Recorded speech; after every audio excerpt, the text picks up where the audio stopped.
I got sucked into Jumanji. I had fun with Hobbs and Shaw. I was the Scorpion King and the Tooth Fairy, and in the all-time classic Walking Tall. Well, you all love Black Adam, never forget your Jungle Cruise. I was in Hercules and the Fast series. I'm pretty sure I was in G.I. Joe too. Me and my best friend Ryan Reynolds helped Moana with their boat. I was the Hasselhoff in Baywatch, but I didn't really get the joke. Turns out I'm a jabroni and my career's in a free fall. Nothing I do is working. I wonder where it all went wrong. The Rock, the Rock, the Rock is in a hard place. The Rock, a demolition man. The Rock, the Rock, the Rock is in a hard place. The Rock, the Rock, Dwayne Johnson has a sad face. So we made this change on podcast. Talking Dwayne Johnson for the summer weeks. We're dropping the album and raising the eyebrows. It's temporary low-bearing beams. Hello and welcome to Load Bearing Beams, the Summer of Rock. It's the Summer of Rock, and I am Matt Stokes. That was an explosion. We're watching a Michael Bay movie. I'm Lacey Roth. Hey, Lacey. Hey. We're married. We're fit, and we believe in fitness. Oh, I got my pump on right before this situation. You actually do look kind of jacked. Lacey, I don't It's think my we've pecs. mentioned this. You've gotten a movie tattoo on your other arm. You had I the one did movie indeed. tattoo arm, and now you got the other one. What does it say? It says, "Come on, Yolanda. What's Fonzie like?" It is a quote from my favorite character of my favorite movie and my favorite scene, Pulp Fiction, Jules. And diner scene. where is that comma? We aren't going to talk about things that aren't your fucking bit. Why'd you make me make a song about it? I'm trying to be nice. Well, just tell I didn't mean to it's put a fun story. Tell It's not everybody. a fun fucking story. I panic grammared my tattoo and told the man to put a comma after Yolanda, and he panicked and added it after. You What? had it in the right place. He put it in the Yes. wrong place. It was an afterthought, and he did it by hand. It was literally that's a comma. Come on, and, Yolanda. What's Fonzie like? Okay, whatever. Fuck off. It's sexy though. I didn't think I'd like it every I don't want to tell you this because now you're gonna be like, I want way more tattoos. This is it though. want more tattoos. This is it, right? That's it. No, I'm getting one every year of my 40s on my birthday. You think you're gonna make it another year? Is that a threat? What's the Due next to the- tattoo gonna be? They're all movie quotes. Go ahead. Is it gonna be from this movie? No, it's going to be I Love Lamp. I Love Lamp. What is that? From Anchorman. From Anchorman. You don't even like Anchorman. I do. You never watch Anchorman. I don't have to watch Anchorman to Never like talk it. about Anchorman. I quote it constantly, Matt. What do you say? Whale's vagina?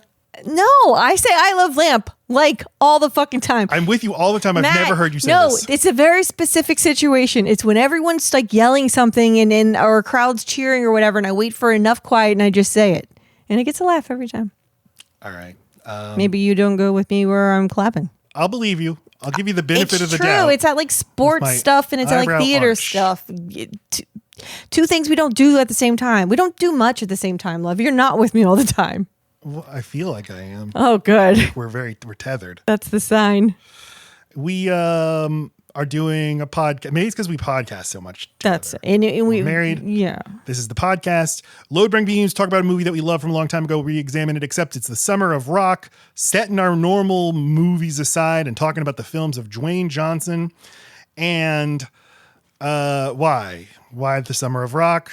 What is it about Dwayne Johnson? You are you look nice today, Matt. Thanks. Okay.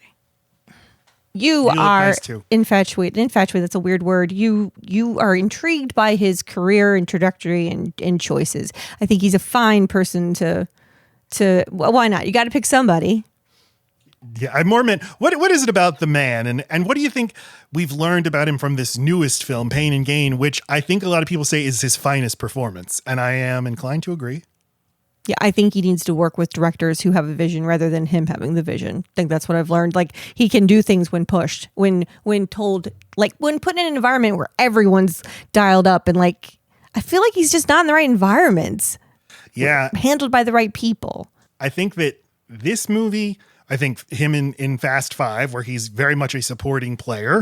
And I think the other movie that I would say is his best performance, Southland Tales, which you haven't seen yet, but we want to do a Patreon episode. It's so good, and he's so good in it. That is the performance that's most like this, where it's like he's not the anchor of the movie. He's a supporting person. And that weirdly seems to be where he's best. But also, I think in this movie and in that movie, he's very vulnerable. He's very not comfortable in his skin. But he fluctuates, right? I mean, it just depends on how much coke he's on or at all, or where if he's feeling remorseful. But like, he's just a fully developed, complicated person in this movie. And maybe that's because he's playing a complicated person, just someone who lived a life, and it's a true story. So, he's got to hit these beats and have these character. Maybe because it was already developed for him, he already understood, here's the roadmap. And maybe when he's asked to make choices in his own acting roles that are unique to him and don't exist before he created them, he has a hard time adding that nuance. And a director would help you with that.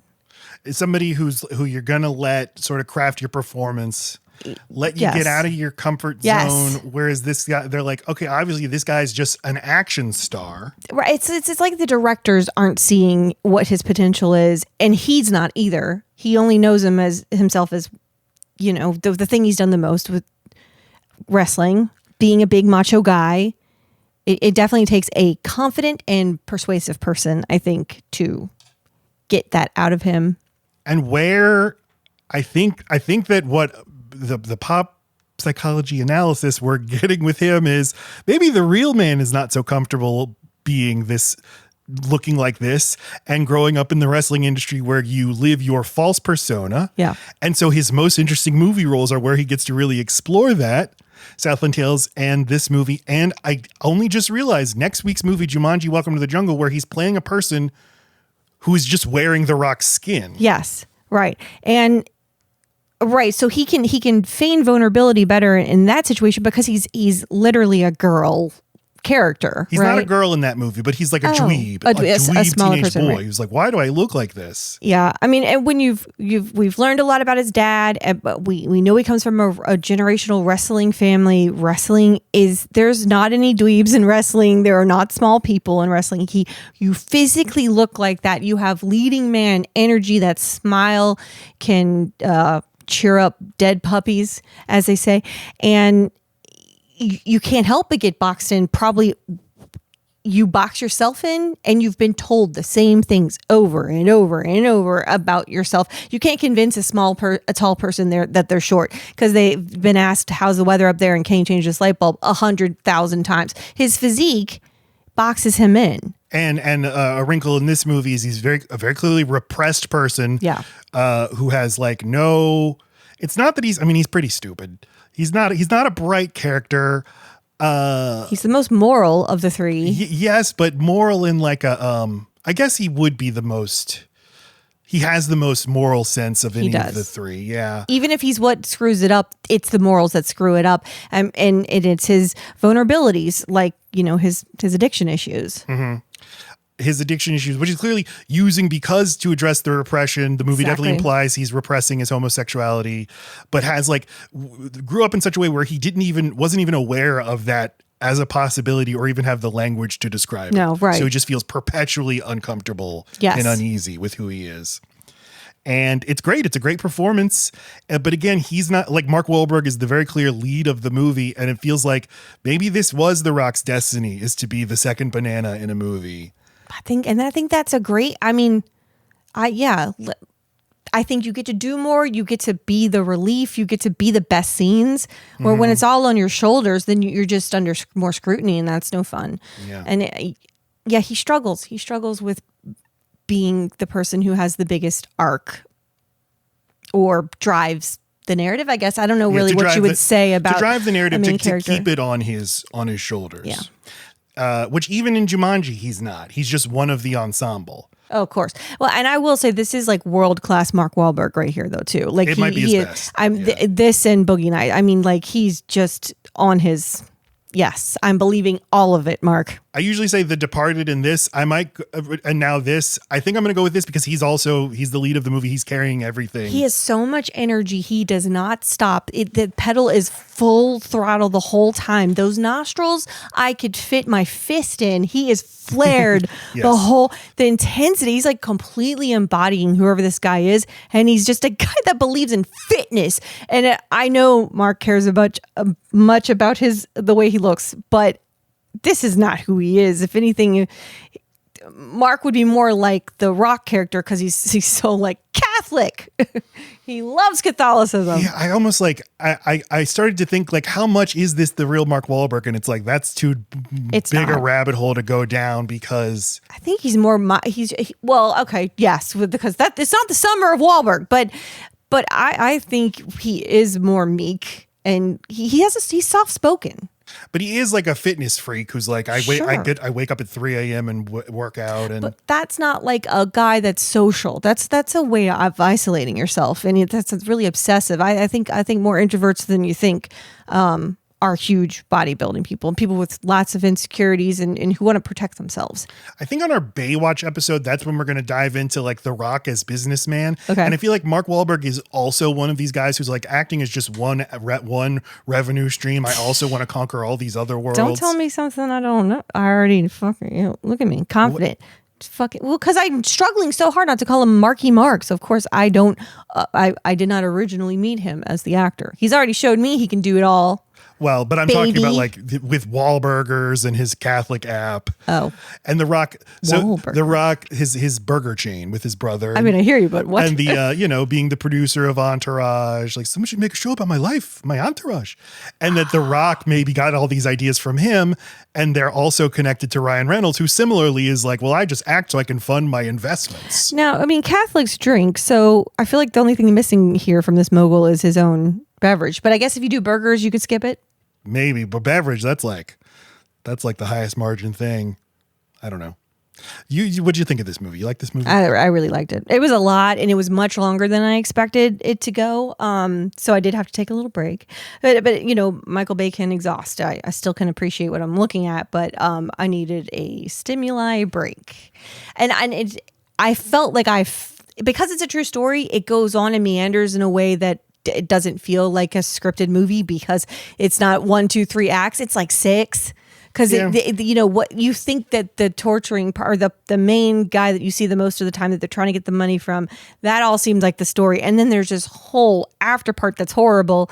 And then you go to trial. I mean, there's just a lot to cover. Mm-hmm. I was not. It messed with like the ebbs and flows of what I'm used to in a written story. So I got my I didn't know it was daylight savings time. So I went to bed early. That's what I'm saying. It's like when you read a book and you feel like you're like, it feels like I have like another 70 pages left, but then you read the last chapter and you're like, wait, the book's over, and the remaining 40 pages are like, here's previews from other coming books. So you're like, no, this is a thing that always would happen to me. I was like, I wasn't ready for it to end, so I didn't put the weight on. Yeah, that's exactly like that. It's just funny you're using a book. But it's the reverse. It's like, oh, I thought the movie was ending, but actually there's 45 more minutes. And so, okay, I have to sort of reinvest. I couldn't fathom. I mean, they'd already gotten away with it. There was already a private investigator like on their heels. Clearly that was about to happen. I could not fathom that there was a whole other set of crimes that they did. Mm-hmm. It just wouldn't have been written like this.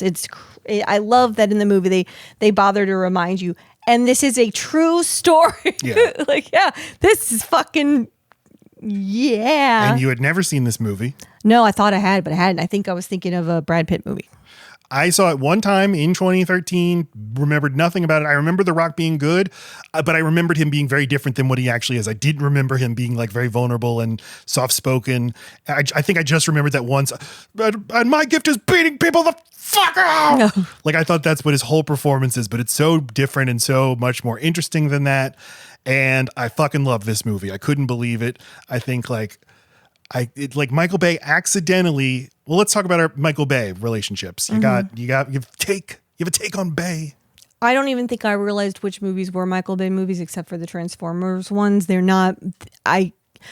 God, I wish I had a filmography in my head right now. I wasn't into Pearl Harbor, but I did like Armageddon and Titanic. So like I feel like he misses the mark with me. And maybe I also didn't appreciate the artistry and what he was doing, nor care about artistry more than I cared about storytelling. So Just to head off the vultures, he didn't make Titanic. You were saying that as an example of a...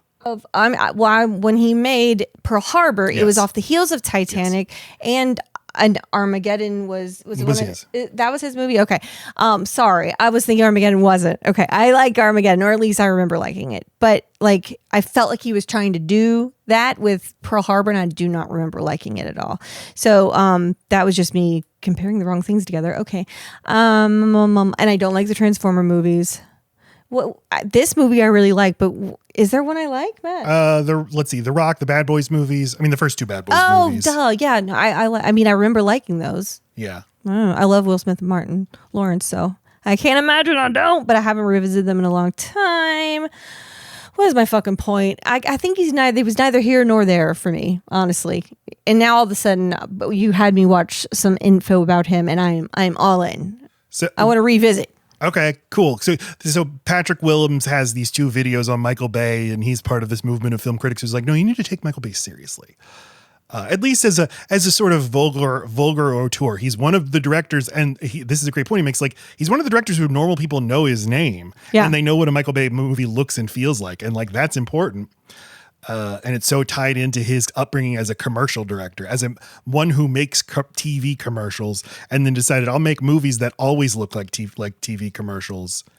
And he has all these visual tricks and hallmarks. But I mean, imagine the micromanaging that has to be happening. I mean, you're talking like, you're talking Stanley Kubrick like level managing of, I don't know if it's the camera work or the stuff that every shot. You can freeze it anywhere and the frame is full and it's telling a story, and you can use each part like a commercial, and that's really fucking hard. Know how much time people put in a 30-second commercial, and then you apply that to a fucking 2.5 hour movie. Mm-hmm. He must be intense. Either I would like to know, is he like putting that on the actors to be that microscopically looking at the details, or is it in editing? Is it all internal that he's... Is he mean? I'm asking if he's mean. I don't know. People seem to like him. Okay, that took me a long time. I was really Michael Bay in it there. Learn to edit, Lacey. Yeah, well, no, it's learn edit. It's certainly in the edit, but it's also, I mean, every shot is very deliberately composed, and the camera moves in such a way that it's not like something you can. When the camera swoops around like two people talking, that's not something you can do in editing. You have to literally physically move the camera. Guess what I'm saying? With such an amazingly polished, complicated product, someone hates him, and I'm guessing it's the camera people. Like, someone is getting the brunt of this, and I would love to know, like, on average, how many times is he taking each shot? Both because he films it from two different angles sometimes, and because he wants everyone situated just right. Either it takes a really long time and he's very nice, or someone hates him, and I want to know who it is. I forgot about this while we were doing our episode, but Megan Fox famously called Michael Bay Hitler, and she got fired from the Transformers franchise as a result. But it seems like they later reconciled. But that is the person I would point to as someone who feuded with Michael Bay. I mean, but he's got what you like, which is actors like working with him again and again. So maybe people who like easy on the actors, hard on the grunts. Yeah, I think that the only time he is like hard, he doesn't have the reputation of like a Michael Mann who's like tough on actors. He's just probably like, okay, this is the shot where we need your sweat glistening, and that's when he asks a lot of you. When you're just talking, like, who gives a shit? Say what you're going to say. And that's because he doesn't care about the heart, which is also probably why I don't have a whole repertoire of movies where I'm like, yeah, that. I think it's because of the actors he happens to choose that win me over, and I feel heart anyway. But he does not seem to care about people. He cares about the way they look, but not so much about he's a more technical person. So he's going to have less heart in his movies just generally, and I have to be in the mood for that. But weirdly, because he came up in commercials, he's like, but I know the tools to manipulate people. Yeah, he knows the visual cues. That doesn't mean he's going to trick me. But so like Armageddon, a movie that I don't like very much, he knows all the things to do to at the end of the movie make me cry because Bruce Willis, who I don't like in that movie, is saying goodbye to Ben Affleck, who I also don't like in the movie, and to Liv Tyler, who I also don't like in the movie. But it's like, but he knows like which like pleasure centers to poke to make me like squeal like a pig, which is what he thinks of me. And I think that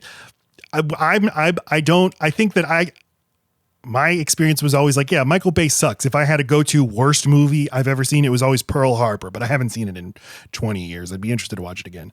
It looks like shit. I've seen all the Transformers movies. I dislike them. I think that his thing is overwhelming in the Transformers movies. Yes, the action. It's hard because they're all metal blobs fighting each other. I do not mean Pearl Harbor looks like shit visually. I was looking at a recap and that looked like shit to watch. Let me just clarify that. I'm sure it's beautiful. Yeah, it looked like not a fun time. It was so obviously a let's go for the Titanic thing. Right, with no love in your heart and no like appreciation for the fact that you are getting off on killing these people who actually died. These are real people you're killing in these fantastic ways. That's what was the guy's argument what is his name? Patrick Willems. He's really smart. There are a few movies of his that in recent years I've really like. His movie from 3 years ago, Ambulance, is great, starring Jake Gyllenhaal. Ambulance, which is just an ambulance chase. A guy does a heist and gets away in an ambulance, and it just gets chased forever. It's great. Speed with one person. Well, two, Yahya Abdul-Mateen, and I don't remember the woman. That's like I think she's the only woman character who like gets to do stuff in any of his movies. Oh, and then The Rock is great. I think The Rock is really fun. The movie The Rock. Yes, I remember liking it. Again, that'd be decades ago that I saw it. And then this one. And I feel like I love a heist. I feel like in Pain and Gain, whether he intended any of it or not, he had this preternatural understanding of America and the fundamental characteristic of the American as just being a mark for a big scheme, who simultaneously loves that he's getting conned and also feels like I'm getting one over on everyone else because I'm so smart and so virtuous. And ties it in with this like prosperity gospel Protestantism. Yeah. He knows how to equally hate and shame people, but in a fun way. Uh-huh. Yeah. So he's whatever it is, it's fair. I'd say that. Like he doesn't seem to particularly love one type of person over another. In at least this movie, they all look like fucking idiots. Yeah, I think that one thing that makes me like this movie more than most of his movies is no military in this movie, and he sucks the dick of the military constantly.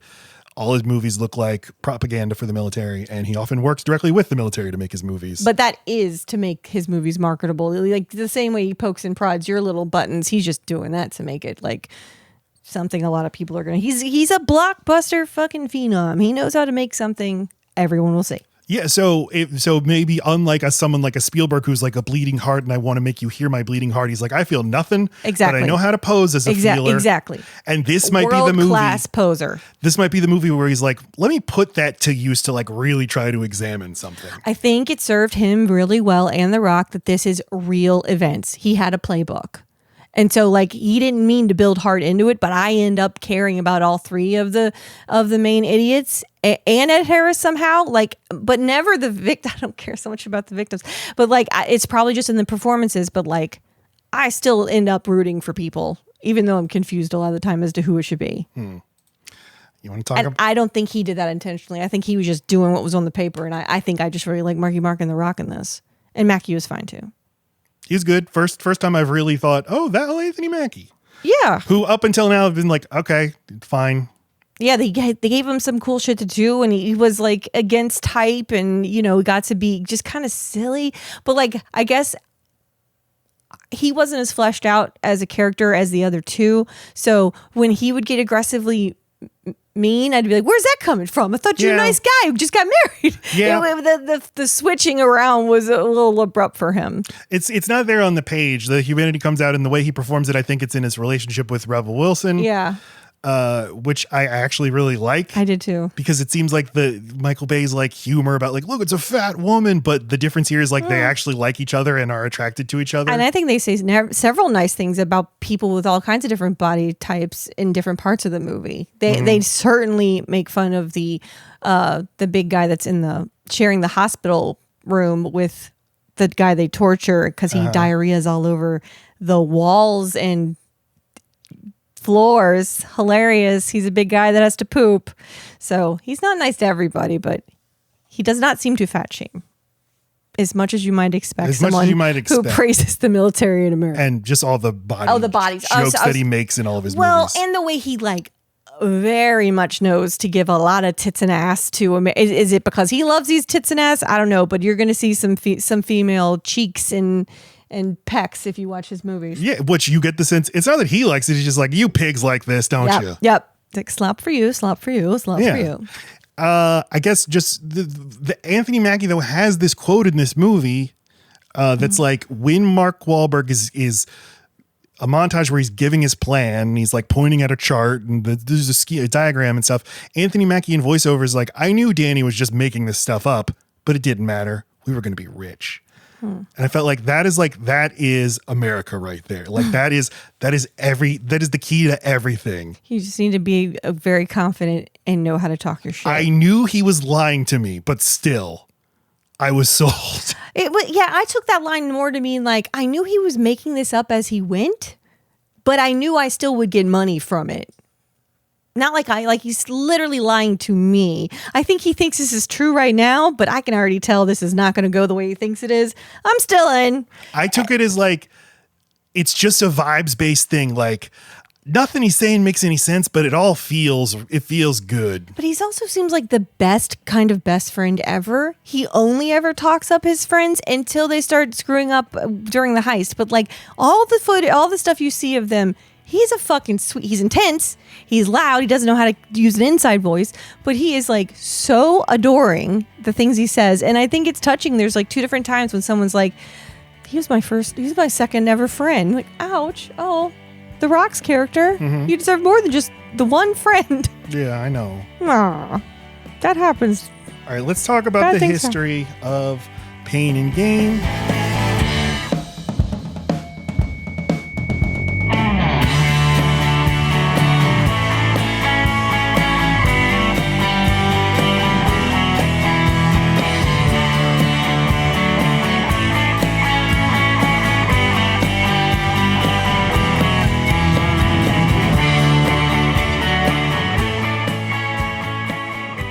We need to start by checking in with The Rock's wrestling career, which resumed during this time period. He returned to WWE in 2011. He seems his biggest in this movie so far. Yeah. If I'm tracking the levels of his shoulder muscles. Let's see. They're at the 3rd floor, right, on this movie. Yes, they are. He returned to a live episode of Raw in February 2011, announced as the host of that year's WrestleMania, and they started teasing a feud with John Cena. And ultimately this built to WrestleMania in 2012, like a 14-month build, the biggest wrestling match of all time, The Rock versus John Cena. He did have one match in between then in November 2011, his first match since 2004. But then, he fights John Cena in the main event of WrestleMania 2012, where he won. And, where they would then build to a rematch the following year. Is this right before John Cena starts doing movies? He had not started doing movies. He's Magic Mike, right? No, that's Channing Tatum. Was his first one the cock blocking movie? Cock blocker? No. He Trainwreck, I feel like was the first time people noticed him, but he did like shitty like direct to video action movies before this. But he was full-time WWE. There's this famous thing where they came out and talked shit to each other, and The Rock, Dwayne Johnson, had written some stuff down on his arm to like refer to during his promo, and John Cena saw him do that and then used that in his own promo. So he pulls off his wristband. He's like, look, I don't have to write stuff down on my arm for my promo. I've seen conflicting things about whether The Rock knew he was going to say that or if he really did do that and really did upset him. But The Rock looks genuinely offended right there. So a real feud. Just in that one thing. That's that's a low blow. And then John Cena later said, like, now that I'm a movie star, I understand what he was going through, and he didn't have all the mental space to devote to this. He was doing a million things at once. But yeah, they have a match. It's a decent, I watched it last night. It's a decent match. And crucially, The Rock didn't get hurt. But it's, John Cena's a boring wrestler and The Rock's a boring wrestler, and they do a lot of things and play it very safe. And the following year, they had the rematch where John Cena won, and then they like hug and are all respectful at the end. I mean, you can't shame them for being careful wrestlers when their big thing is that they're good looking. Like, can't fuck up your face when you're. Well, I mean, like that's why they're boring. Not hurting your neck or your back or. Yes, and I'm saying that's because they have lives to go lead and they have other things they get to do. But if you're somebody like, is it Mankind? What is his name? Yes, Mankind. Okay, but there's plenty of really good looking wrestlers who are not boring. Oh, are there? Yeah. Like who? Like CM Punk, a great technical wrestler who's also a handsome fox. But is he an actor? Like, are his ambitions outside of wrestling? Is what I'm saying. I mean, they all of them think they're going to be actors. Well, he's getting past his prime. Show me CM Punk. I remember him being boring looking. Is he blonde? No. Oh, well, then I'm not thinking of the right person. He looks like John Hamm. Your friend Lacey's ex-husband, who when I met him, I was like, you look like CM Punk. And I kept saying that to him. Okay, yeah, he's handsome. Okay, he looks like John Hamm. He looks like John Hamm. All right. So the meantime, The Rock, after Fast 5, he had movies like Journey to the Mysterious Island, a surprisingly big hit. Snitch and G.I. Joe 2, another surprise hit. Or surprise in that I look at it and I'm like, that movie made $400 million. Okay. I'm surprised. All right. Michael Bay, we kind of already talked about, but he began his career in commercials, famously directed the Got Milk commercial. Aaron Burr. Yeah. Aaron Burr. Shit. Did tons of car commercials. Victoria's Secret commercials. Yes, as soon as I realized he was the reason why I wanted to buy every fucking thing that Victoria's Secret sold, I mean I can remember all of his commercials. There's just iconic in my brain. And I had a store card for Victoria's Secret, and it'd be like, okay, yes, go use it. I've paid it down $50. Need a bra. I want to be in smoke and just like he just has a way of capturing glistening bodies. Yeah, in a very technical way. Like, I don't think there's anything sexy in this movie. I don't know. Maybe I do. In Pain and Gain. I mean, we'll talk about it. Every time. I mean, can a woman who's half naked with an amazing body ever not be kind of sexy? I don't know. Can you sexlessly show that? But he worked with David Fincher. Like he and David Fincher were friends as they were commercial directors. They were like the two commercial directors. And then David Fincher went in a totally different direction when he started making feature films. Whereas Michael Bay did not. He's like, well, I'll make feature films that look like my commercials. Bad Boys was his first movie. The Rock, his second movie in 96. He made Armageddon in 1998. But my God, would you want to be in one of his movies? He is going to make you look like your most glorious self. I mean, he's got probably the most iconic just hero moments. He uses slow-mo maybe too much, but when he does it just right, it's like, wow, that person's never looked fucking cooler in their life. You'd absolutely want to do that. And Armageddon is the first movie where he works directly with the Pentagon. I've been talking about this on these videos I've been making, youtube.com/@LoadRingMePod, of the symbiotic relationship between Hollywood and the military, where Hollywood films will literally get money from the Pentagon and access to like tanks and military outfits and aircraft carriers and stuff in exchange for the Pentagon having script approval. And over time, you see the military depicted in more and more and more of a positive light. Michael Bay first worked with the military for Armageddon. He worked with them for all of the Transformers movies, except for Transformers 4, when he worked with the Chinese military. Interesting. Okay, but here again, we're pointing to the cynicalness of it all. Like, he just wants the budget and he wants the access to the cool shit. Yeah. He doesn't give a... I mean, he's poking the military's buttons too, and they're totally leaning into it, giving him more and more. I think he likes the military. I don't think he likes anything. Okay, I mean...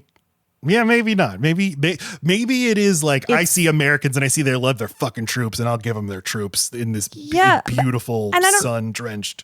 And I don't know that it's mean like that. I think it's just like, okay, you like that, I'm going to give you that because then you give me stuff. I think it's all just practical. Maybe. Yeah, maybe. Every shot in Armageddon, whenever you will see civilians on the ground, like listening to news about the asteroid, it looks like it's from the 1940s. They're like gathering around a radio. There's a biplane going overhead, or Everyone's scarves are starched. Yes, yes. Or like people, look, these people in Holland, they're by windmills with wind blowing and to listen to the radio. These people in Italy, they're by the Leaning Tower of Pisa. And it's like the only way everything's a postcard. And everything is just like, what's like a signifier to make you think like, oh, that's America. Oh, that's Holland. That's Smart. Italy. But like a fake commercial version of it.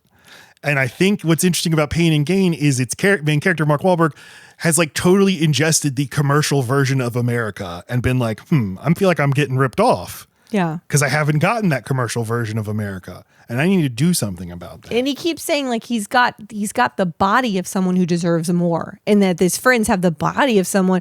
It doesn't make sense that you don't have a bunch of stuff. Look at how hard you've worked on your body. Right. Because he's totally accepted the idea of the meritocracy, which is the number one myth that, the cultural industry sell you is work really hard and you'll win. You'll succeed in America. When actually you succeed by having having parents who succeeded. Right. Or there can be cases like somebody like Tony Shalhoub in this movie who's like, to Mark Wahlberg seems like the very height of success, but he's like, he owns a Schlotsky's Deli franchise and he has like $3 million to his name, which is a lot, but like that would make him the 10,000th richest person in Miami. He's also got kind of what Mark Wahlberg, Daniel has in this, which is like this tenacity, this like, he'll be the asshole. He'll say something. So he doesn't care so much about what people think because he's got a mission. He's tough. They're both very tough people. So I think they have more in common than what they lack. So he can wrap his head around him as a target because he seems real to him in a way that like a corporate CEO would never, like he would just never see a corporate CEO. Or have a long-term or an extended conversation with them, or the CEO wouldn't have enough in common to even entertain it. Yeah. And they are alike, and so they did strike up a type of, a professional relationship, friendship thing. He was his trainer, right? Or not just working at the gym where he went. You're talking about the real people? Uh-huh. All right, so this is all based on a real story, the Sun Gym gang. In real life, there were more than just 3 people. It was a larger gang, but it centered on Daniel Lugo, who in the movie is played by Mark Wahlberg, and Noel Adrian Doorball, who's played in the movie by Anthony Mackie. The character that Dwayne Johnson plays is a composite, or he plays like a composite of all these other guys. Which makes sense why he goes through some stuff. Yeah, he goes through all these. Yeah. That was not actually the same guy who did all that stuff. So this story was famously told in the Miami New Times in a series of articles in 1999 and 2000, which were written by Pete Collins. They're called Pain and Gang.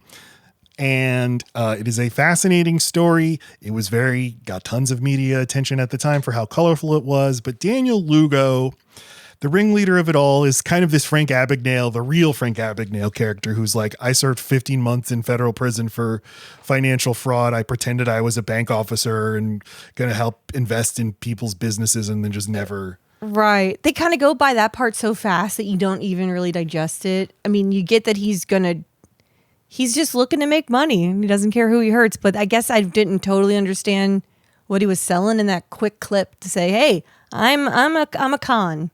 Ex-con. I'm that. Yeah, I think what he was doing was getting people approved for fake loans and then they give him a down payment. Oh, okay. I'm sorry. You have mugshots or pictures of Noel and Daniel, and who are these other 2 people? So the other 2 people are the real Frank Griga and Christina Furton.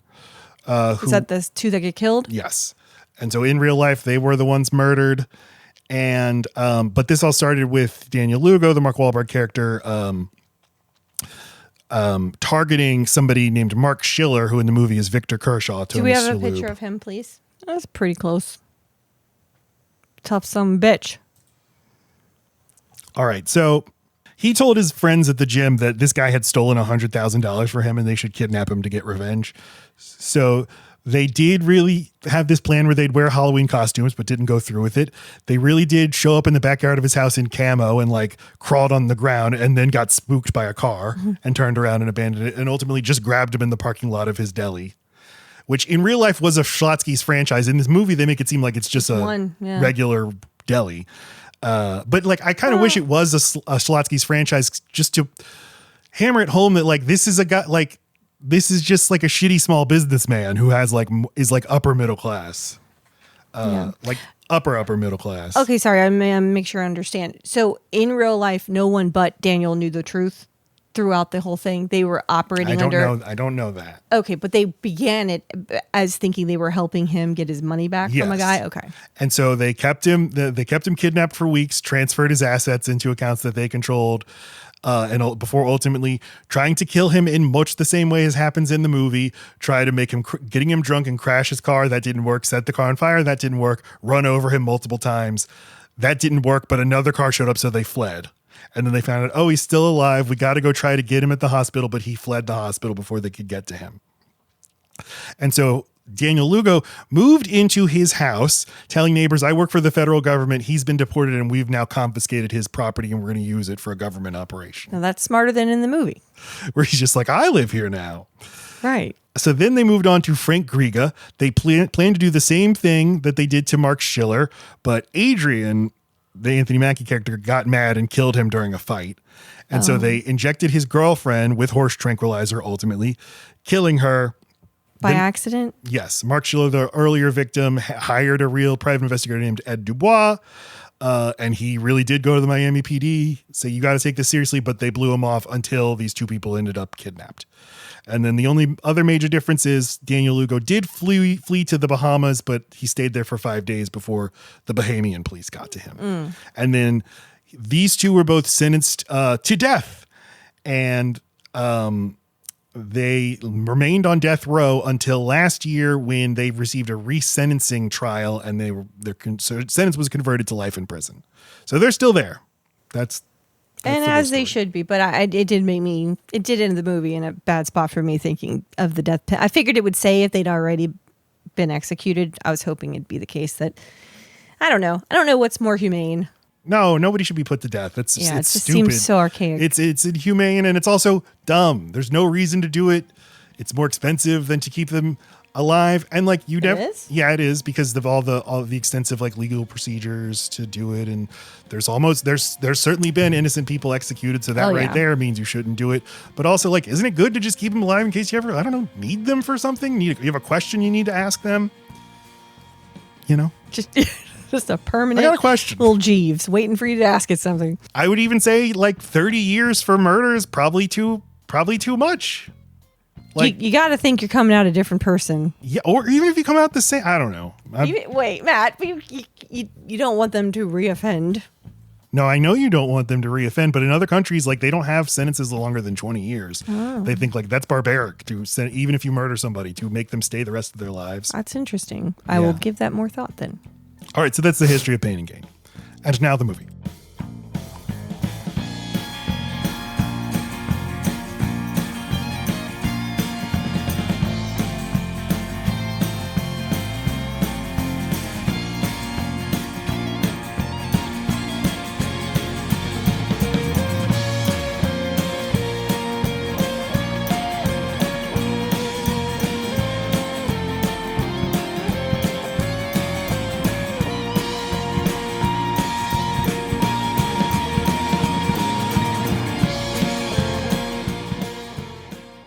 All right, we open with Mark Wahlberg doing these intense curls or whatever on an exterior wall. Some cops show up. So the movie's like, starts in medias res. I bet you're wondering how I got here. Not really. Well, it all started 6 months ago. Pain and Gain. My name is Daniel Lugo, and I believe in fitness. I think maybe he sees himself in this. I'm just guessing in Bay, and that he sees himself in results and getting a blockbuster out of what he did. And maybe he's good at telling Mark Wahlberg what to do in this role, because he's like, I get it. You're a focused guy. The end justifies the means. You believe in fitness. He believes in fitness, and he also believes it's this very American Protestant ideal. American Protestantism is like totally separate from any organized religion or church that would be a mediating force. And instead it's like, it's all about how you personally feel about your relationship with God. But what that means in reality is any reptilian urge you have, you feel justified in having it. 'Cause you're like, well, God's on my side. So anything I do Right. is good. I'm vouched for. If I do something, it's good by definition of me doing it. And that's how he operates this whole movie. Anything I do, I'm doing for a good reason, and I'm doing it to make the world better, and God loves me for doing it. I'm righting a wrong. I deserve more. Look at me. I've worked so hard for this one thing. I'm just evening the scales. Yep. I'm correcting the karma problem here. So Ed Harris's voice comes to us and says, this is a true story. It took place in Miami, Florida back then. Unfortunately, this is a true story. And this is so, peanut butter and chocolate. It's two great tastes together. It's the Coen brothers meets Martin Scorsese, this movie. I mean, it's the story about Coen brothers characters, but told like it's a Martin Scorsese movie. Yeah. With Ed Harris. Meow. Excuse me. Oh, yes. God, his face. And I just love a movie about stupid people and stupid people who think they're smart and stupid criminals. And their movie Burn After Reading, the Coen brothers movie Burn After Reading, is also centered on people who work at a gym and have a dumb scheme, who also aren't aware of how stupid and wrong everything they're doing is. They've never seen a heist movie. And Marquis, damn it, Daniel says multiple times, I watch a lot of movies as an actual credential, where I feel like if that were true, you'd be better at this. While they're at the Home Depot buying all the death tools, you split that up, you pay cash. What are you doing? I don't want to say too much, but I know somebody very well who is that, like, who would legitimately say to you as a way to, I see a lot of movies. I've read a lot of biographies of great men, and what I have to take away is they always have a plan. And like, he feels so sincerely that he's like a brilliant thinker, that he's just convinced himself he is. And I've known somebody like that, and I felt weird to see him on screen. Okay. Yes, I could see him totally fucking up a heist, but thinking but I did all the steps. Yeah. I had 1, 2, 3 fingers. Yeah. Well, would never even be able to say, but I did all the things, like, would never even acknowledge that anything has been going wrong. When things go wrong, it's like, just gonna have to roll with do it. something else. So, then we go 6 months back. Mark Wahlberg starts narrating his dumb philosophy. If you're willing to do the work, you can have anything. That's what makes the US of A great. When it started, America was just a handful of scrawny colonies. Now it's the the most buff, pumped up country on the planet. That's pretty rad. It's just so interesting for him to choose like making your body big as the thing that shows you work hard. There's a million things he could have done to show his work.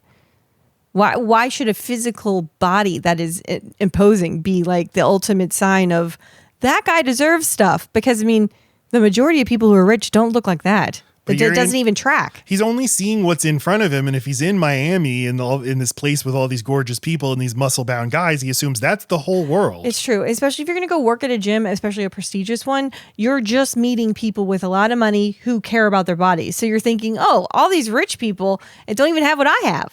They're coming to me looking for my wisdom. So I mean, I'm already here. Transpose. I clearly need their money, and it makes sense. Right, and well, it's again the person, the most amount of wealth he can conceive of is the Tony Shalhoub character, who again he has $500,000 in cash in the bank and has about $3 million in assets, and like that's a lot of money. But like a lawyer has that, like a dentist has that much. It's like the Tony Soprano thing. Tony Soprano, the mob boss of New Jersey, lives next door to a dentist, lives next door to a lawyer. He's basically just upper middle class. Right. You're not actually at the high echelon of wealth, but that's all he can conceive of because that's the world. That's the only kind of person he would encounter. Well, he's also being brought in by a con man, right? I mean, the victim in his own right is sort of a con in the way that he's talking about his life. He's saying how many hot pieces of ass and look at my models, I'm such a fuck. I mean, look at my muscles, I'm such a fuck. He keeps talking shit, and he's convincing Daniel that his life is amazing, right? Even Tony at Shalhoub? this, that's what I'm saying, right? Like he's a tricky victim because like he also is just completely confident that because he has such a heroic overcoming, first generation survivor story that anyone that did what he did would end up with the same result. When that's just not true. He got lucky too. So I mean, he's believing his own hype. and he's selling it to Daniel, who now just wants to take it. He just sold it to the wrong person. And he's selling, and he's even selling himself because he says, when I'm out on my Go Fast boat, I like to pretend I'm a drug smuggler. Or I like to pretend that I'm the DEA chasing a drug smuggler. Yeah. Because that's the other thing is like, if you get all the riches that you think you want from the commercials, it's not going to make you feel any better. You're still going to be miserable. You're still missing whatever was driving you. You still have to tell this story about yourself, and you have to make something up. Or it's like, oh, I've got all this money, but I must be unhappy because I don't like my body. I'll go to the gym. Mm-hmm. Yeah. I'll talk to the schmo that wishes he was me. That way I feel good about what I am. Right, exactly. So he says, all my heroes are self-made. Rocky, Scarface, all the guys from The Godfather. All the real people. They all started with nothing and built their way to perfection. Now, all fictional people. I mean, Rocky was inspired by a real guy, but also not perfection. I don't aspire to envy anyone from The Godfather. But also, like, in The Godfather, you could probably only say that about Vito Corleone. It's mostly about his sons, who very much did not start. They literally started on third base. Right, and Michael then did not amount to perfection, I will remind you. True, it did not end well for them. No. So Rocky, what's the second one? Scarface. Again, dies in a fucking blaze of glory. Like, great. Anyway, yeah. Oh, Mark. I have no sympathy for people who squander their gifts. It's sickening. It's worse than sickening. It's unpatriotic. So you think the pile of coke in Scarface was that guy really enjoying his gifts? So Scarface is still a movie I've never seen. Oh, it's just a lot of coke. And once I see it, I will have to figure out a new movie that's the big movie I haven't seen. It's not worth seeing. It's so replicated that you won't feel like you're watching it for real. It's aggravating. I saw it way after I'd already seen it parodied, and it suffered from that in my mind. So his new client is Tony Shalhoub as Victor Kershaw, who, again, talks about how he has this great boat and he likes to pretend he's a drug smuggler, owns the Schlotzskys. I do some stock trading real estate, own a Greyhound that races. I'm a self-made man. I've made a lot of money. There's like, we see Mark Wahlberg in his car watching Tony Shalhoub at his house and like seeing the life that he leads, where he just like yells at the gardener and at the people who are washing his car and comments on the ladies walking by his house and on their asses. And he's just like, I want all of that. And he seems to want it from this guy because he doesn't think this guy deserves it. He seems to think he's different from this guy in some really important way. It also matters that this guy's easy to not like, because both of the targets are very flashy people who are super tacky and they don't have manners. I think that comes second. I think that this guy is in front of me and I will come up with reasons to justify the fact that he doesn't deserve it and instead I do. And he would do this with anybody, including if it was a great person. The scene where he goes to the lawn care store and gets on the riding lawnmower, and the guy who works at the store is like, it's a pretty nice mower. And he's like, yeah, well, if I deserve something, universe is going to give me something or whatever. And the guy's just like, oh, okay. And walks away. No, the guy was pissed because you make 10% back on any lawnmower you sell if you're in hardware. Oh, okay. And garage door openers. If it's like Sears. But like right there, Mark Wahlberg. It was Sears, wasn't it? I don't remember if it was a Sears. He mentioned Sears, but he got that guy's hopes up. And then that guy wasn't even going to buy the fucking lawnmower. But he's like, these two guys are literally the same. They have the exact same positions. Yeah. Where they work, but Mark Wahlberg feels so superior to him based on nothing other than just the way he feels about himself. So this gym, I mean, can you tell us about this gym, Lacey? I mean, I did not visit a gym in the early 90s, 80. What year is this? 95. Okay.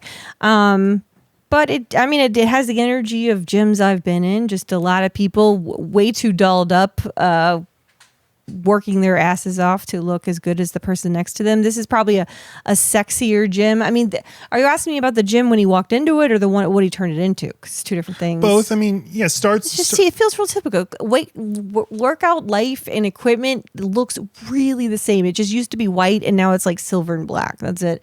The outfits are different. Yeah, it is interesting. Like I go to the gym.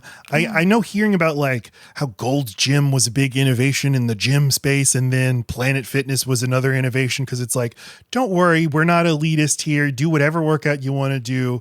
But my whole life, I've only gone to gyms like that, so I can't imagine like a gym where people are like really fucking serious and will judge you. You don't think CrossCase is like that? I think there's like a part of every gym where there's that guy. You're right. You do tend to work out at smaller gyms. I feel like I've only ever gone to big ones. Like I went to Elmwood the first time I ever, and that's a really big one. So maybe it's the experience of being a woman at the gym, but I feel like there's always people trying to show off. Okay. And being really like, I think that whatever like the Planet Fitness model was responding to, I've never experienced the thing they're responding to. I've only ever been in Planet Fitnesses in that kind of environment where it's like, it's just other people who are just going to go on the treadmill for 40 minutes. I think you've also got to be a gym rat to really see it all, and just like a mall rat, right? Like you are there all the time. So a movie about the gym, you're seeing the parts of the day that are like that, especially you're not in the CrossFit area. So when they're in like a big garage thing, that's when it's really fucking, it's all about the, what's your plan? What do you do? How much you live? But like, that's because it's like the true believers, the ones who are really trying to get big, are in that other area where they're, shaking fucking ropes and flipping tires and doing crazy shit. I would never. But when he starts working here, it's like it's an old person gym, just old ladies and stuff. And this gym has a pool, but he's like, what they say about Florida is it's God's waiting room. Now, I like older people; they're generous, but he's got to change the clientele. He's smart. When he gets hired, this boss, John, who's played by Rob Corddry, very funny, he explains, I read a lot of biographies. The one thing that unites great men is the reach always exceeds their grasp. I can triple your membership in however long he says, and he 6 does months it. or something. And he does it. That's the thing. With really smart ideas. Yes. Okay. I think that's so key here is he has a plan and he executes it, and it's very good. And these things come natural to him. There's something, I'm telling you, there is a lot of Michael Bay in this guy. This guy just naturally sees what people want and he gives it to them. If you've got a goal and your goal is to have hot people here, I will give discounts to strippers. You didn't say what kind of hot people, you just want the aesthetic of hotness here. There you go. Like there's a pragmatic thing in his brain where all of this makes total sense and seems really easy to him. He just needs the space to do it. And he's right. It's just he's biting off more than he can chew, and he's going into a plan with more than just him with the bigger stuff. And it is the weaker links that ultimately fuck him over. Honestly, if you had 3 of him, he might have gotten away with it. It's so in the voiceover, we're seeing him talk about how he made the membership, really changed this place. And we see his boss is like raking in the cash. Yeah. And he explains, I made sitting a fitness quarter by Christmas, perks included, because that's how it works. You give and you get back. He's almost like Hank Hill working for Mr. Strickland, who's like, I'm an assistant manager. He doesn't mind a boss. He crucially does not understand you are getting fucked over by your boss.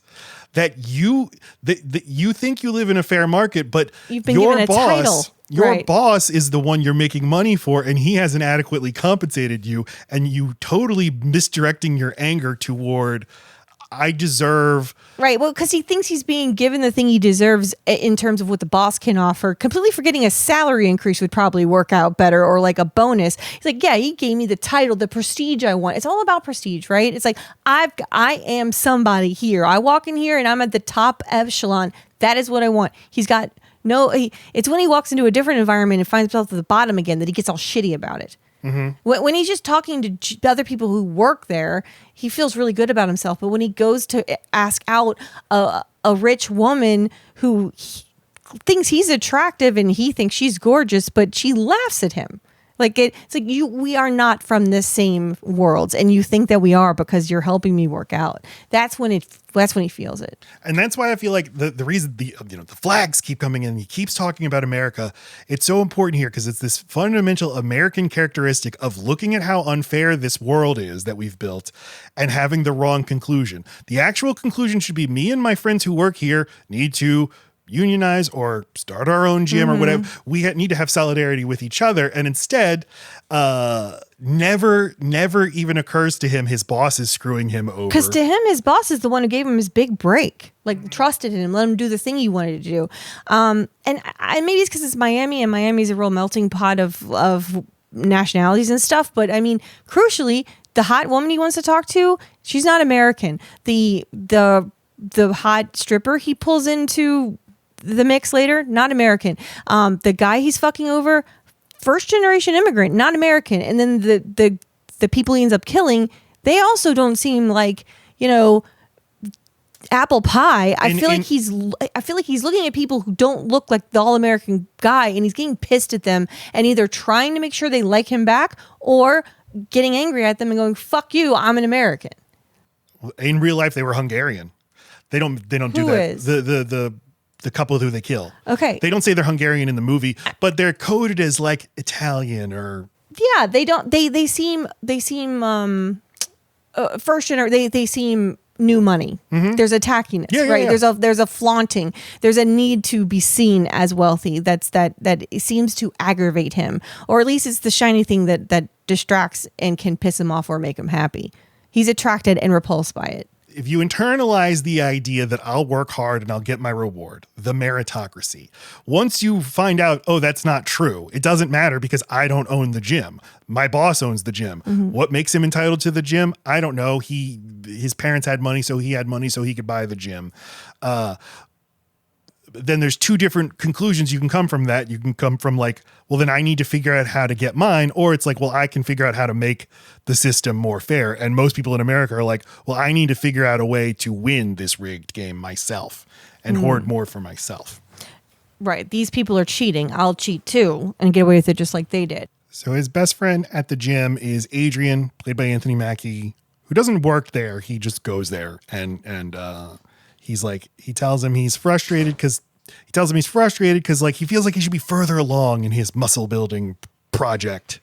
And then Mark Wahlberg is like, no, we should be frustrated because we look so fucking great, but we should be making way more money. And you're broke all the time, and that's stupid. We need to get a plan to get out of being broke and to get out of being losers who can't get dates. And Adrian is just kind of like, huh, okay, I guess I agree. You're real nice about it. So there is this just wonderful sequence with Kim Jeong as Jonny Wu, whose TV commercial is literally him on a yacht surrounded by hot women. Just one of these TV hucksters who plays a millionaire who makes his money by going to shitty hotel ballrooms and giving lectures about how you too can be like me. He's just a more successful Daniel. Daniel also was in a ballroom when we see him during his first con. And the wisdom he gives out is like, everybody in America is either a doer or a don'ter. A doer or a don'ter. And Mark Wahlberg is so good. He's just nodding along and writing every single thing down. A doer or a don'ter. Here's my message for you today. Don't be a don'ter. Do be a doer. I've already got your money. You're a bunch of fucking idiots. All I gotta do is pump up a couple people and I'm getting out of here without anyone being mad at me. Yep. And he's like, in the voiceover, he's like, this guy understands me. And he's like, we only need 3 fingers.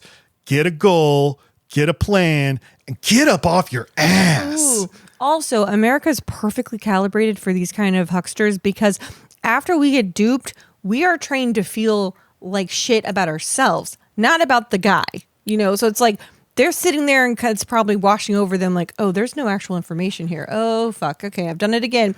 Then you just want to like scurry on home and tell no one you went to this thing. Meanwhile, Jonny Wu goes on to the next city and does it to a whole bunch of more people. Right. And that's how it works, is with the built-in shame. In other cultures, in other countries, the shame goes the other way. Like in Russia. In Russia, yes. I'm just my friend told me all about the way that it works, and it sounds really harsh and sounds like drive-throughs. Drive-throughs are reversed in Russia. They give you the food, and once they've proven they give you food, then you pay. The second window is paying. Okay. Just I don't know. It's just kind of backwards here, where we internalize when we get conned, not get mad at the con man. Yeah, yes. Okay. That makes perfect sense based on the psychology we have. And if you want to like explain like, well, what makes America different from Western Europe? It's like, well, there's historical reasons, but a big part of it is geography. We have this vast open country. And for about 100 years, anybody can just be like, well, I'll just go get some land out there and make my fortune. Right. It's all the whole lore around America is the one determined man, the one that was willing to do the hard part, the brave man, the self-starter. I came from nothing. You literally have to come from nothing in an American story because that's where everyone came from. alone. And when the land no longer exists for you to just go claim, now you get people like Jonny Wu, Kim Jeong, who's like, but like metaphorically, go get yours. But if you live in France or whatever, and your family's lived there for 700 years, you're like, Right. no, there's no mobility. I'm not making my fortune. So instead, let's figure out how to make it better for all of us. And that's the thing that America has never been willing to do. And I think that this movie got bad reviews when it came out, and everybody's like, it was so nasty. But I feel like its reputation has really improved since, and they're like, oh my God, it seemed to anticipate Trump. Because this is literally a Trump guy that He's wearing a cutoff Kim jean Jeong is vest. playing. I was saying Daniel. He looks like a Trump guy to me. And Danny very much seems like a Trump guy of like, I go on pure instinct, but I'm a virtuous person, even if I don't do things that are morally good, and I deserve it. And I deserve to follow my base instincts, and I deserve to accumulate and screw over other people. They're even in Florida. That is not a thing that is just limited to people who vote for Trump. That's everybody. Every American is like that. If you love Trump and you think he's raising taxes on everybody but billionaires but he's doing it to make my life better. You know, you are a rube. But if you're a Democrat who's like, yeah, but like Robert Mueller's going to come and make everything better and come down from the mountain and Trump will be executed, or, oh, these new Epstein files are going to make everything better. Like, no. Nothing will ever get better. Everyone is lying to you and conning you. And the personal story you tell yourself because I did start out poor, me, Lacey, that is part of my lore, and I'm weirdly proud of it, especially not being poor now or whatever. Nothing like what I grew up with. And in fact, if I were a second generation person coming from a middle class, I would find a way to convince myself, no, I was poorer than you think I was. Or like it doesn't matter how much you achieve in America. We're all pretending to still have that same origin story. Oh yeah. That's what I mean. Like Trump saying that he came from nothing. Like it's like Ozempic. It doesn't count if you're cheating. Like you want everybody to be skinny, you want everybody to be rich, but you can't take a shot and you can't have had money to start with. It's like, well, the whole thing feels like a con then. America is just a con. You cannot win. Because I'm sure to Trump, it does feel like he came from nothing. Yes, he's convinced him. I'm saying that the psyche of an American person is, because it is so important to have been that guy, you just tell yourself you were. And he can say, well, it's because my mom didn't love me and my dad hated me too and my brother was a drunk. So to him, he's like, so that's like or because I'm from Queens and the people in Manhattan look down on me. It's not prestigious. So it's like, like big feelings help make you invent a past that's not true about yourself. When I went to prep school, they were snooty to me. Like, they're not going to understand my real story. They're not going to get the gravity of it. I'll just embellish. Because they don't understand unless I do. Oh, what I'm saying is no one thinks they're embellishing. They're like, this is emotionally true. This is directionally true. This is true. That's what I'm saying. Yeah. It's not embellishing. It literally is. But in your brain, you're going, no, I'm helping them understand. Yeah. I'm heightening. Because you would have had to be there. So we finally meet The Rock. Paul Doyle is his character. And Adrian has decided, or Danny, Mark Wahlberg has decided he's going to rob Victor. He's going to rob Tony Shalhoub, and he brings Adrian in on his plan. And he's like, but we just need one other operative. And this is where we meet Paul Doyle. And now The Rock starts doing narration. So it becomes more Scorsese, more Goodfellas here. You'll get multiple narrators. He, went to prison, and Mark Wahlberg is like, that's okay. We all make mistakes. Doesn't mean we don't deserve a piece of the pie. But what he was doing was he was doing cocaine and like breaking and entering into a home on Christmas and got caught. And there's a freeze frame of him getting caught that is like makes him look so like scared and embarrassed. It's so good. And like right away, I think that's why how you know that this performance is going to be so special. Mm-hmm. And whenever I see a movie about cocaine, I think, oh, I want to do that. But my experience of people on cocaine is not much in real life, but very much on podcasts. I hear them when they're on cocaine. You do? Yeah. And what they are mostly is like checked out and annoying versus I think like the stereotypical, like, oh, fuck, I'm so fucking like. Yeah, that there is a moment on cocaine where you've got all the answers and you're very talkative, but most of the time you're thinking about, am I high enough still right now? Does my head hurt? Am I still having fun? I wonder, like you're distant. So, what he is playing here is aloof and distant. Yeah. And scared. and paranoid, but he is not like super twitchy, like going a million miles a minute. He gets there. I mean, that's what I'm saying. It ebbs and like that. Cocaine is a ride. And the more you do it, the more you stay on the sad part of the ride of the, where are we going? We're going to go, or I still want to do it. I support this. Just like when I saw The Brutalist and Adrian Brody and his wife do heroin and have heroin sex. I was like, oh, we should do that. We should do that. I draw the line. It looks fun. No. It saves their marriage in that movie. Well, That's why now I know that happens. Thanks. So then The Rock's voiceover, know why habit rhymes with rabbit? Because your whole life disappears down a bunny hole. That's so great. Is it? Yes. You really liked it. That's such a great quote. But yeah, we see in prison, he got saved. He beat up a bunch of tough guys, including wrestler Kurt Angle. When he got out of prison, he went to Florida because he didn't have any warrants there. So he goes to like a priest's place. Like, I'm a priest and I run this place for ex-cons. And the priest is played by Larry Hankin, fake Kramer from Seinfeld, and a billion other things, who welcomes him right in without asking questions. And in his voiceover, Paul's like, it was nice when I met Danny, it was nice. I hadn't really had a friend since Ma died. So like, this is an exceptionally lonely man. And he doesn't seem to be aware of how lonely his life has been, like how specifically badly he's been treated. Doesn't realize how sad it is that like Danny wants to be your friend so he can use you. Yeah. And we will see what happens with the priest. I will say it doesn't totally make sense to go to jail and get saved as a Catholic. Those aren't the people that are saving you in fucking jail. Where does it say Catholic? He goes to a priest after. Oh, but you would go to mean- a pastor. No, it's very different. I feel like people, maybe it's different in church, but I feel like people who are saved later in life, they don't get saved and become Catholic. They become evangelicals. No. He's an evangelical. He could go to a Catholic place though. I could see that happening. It's like, I'm a Catholic priest who welcomes in ex-cons. They don't have to belong to my religion. Okay.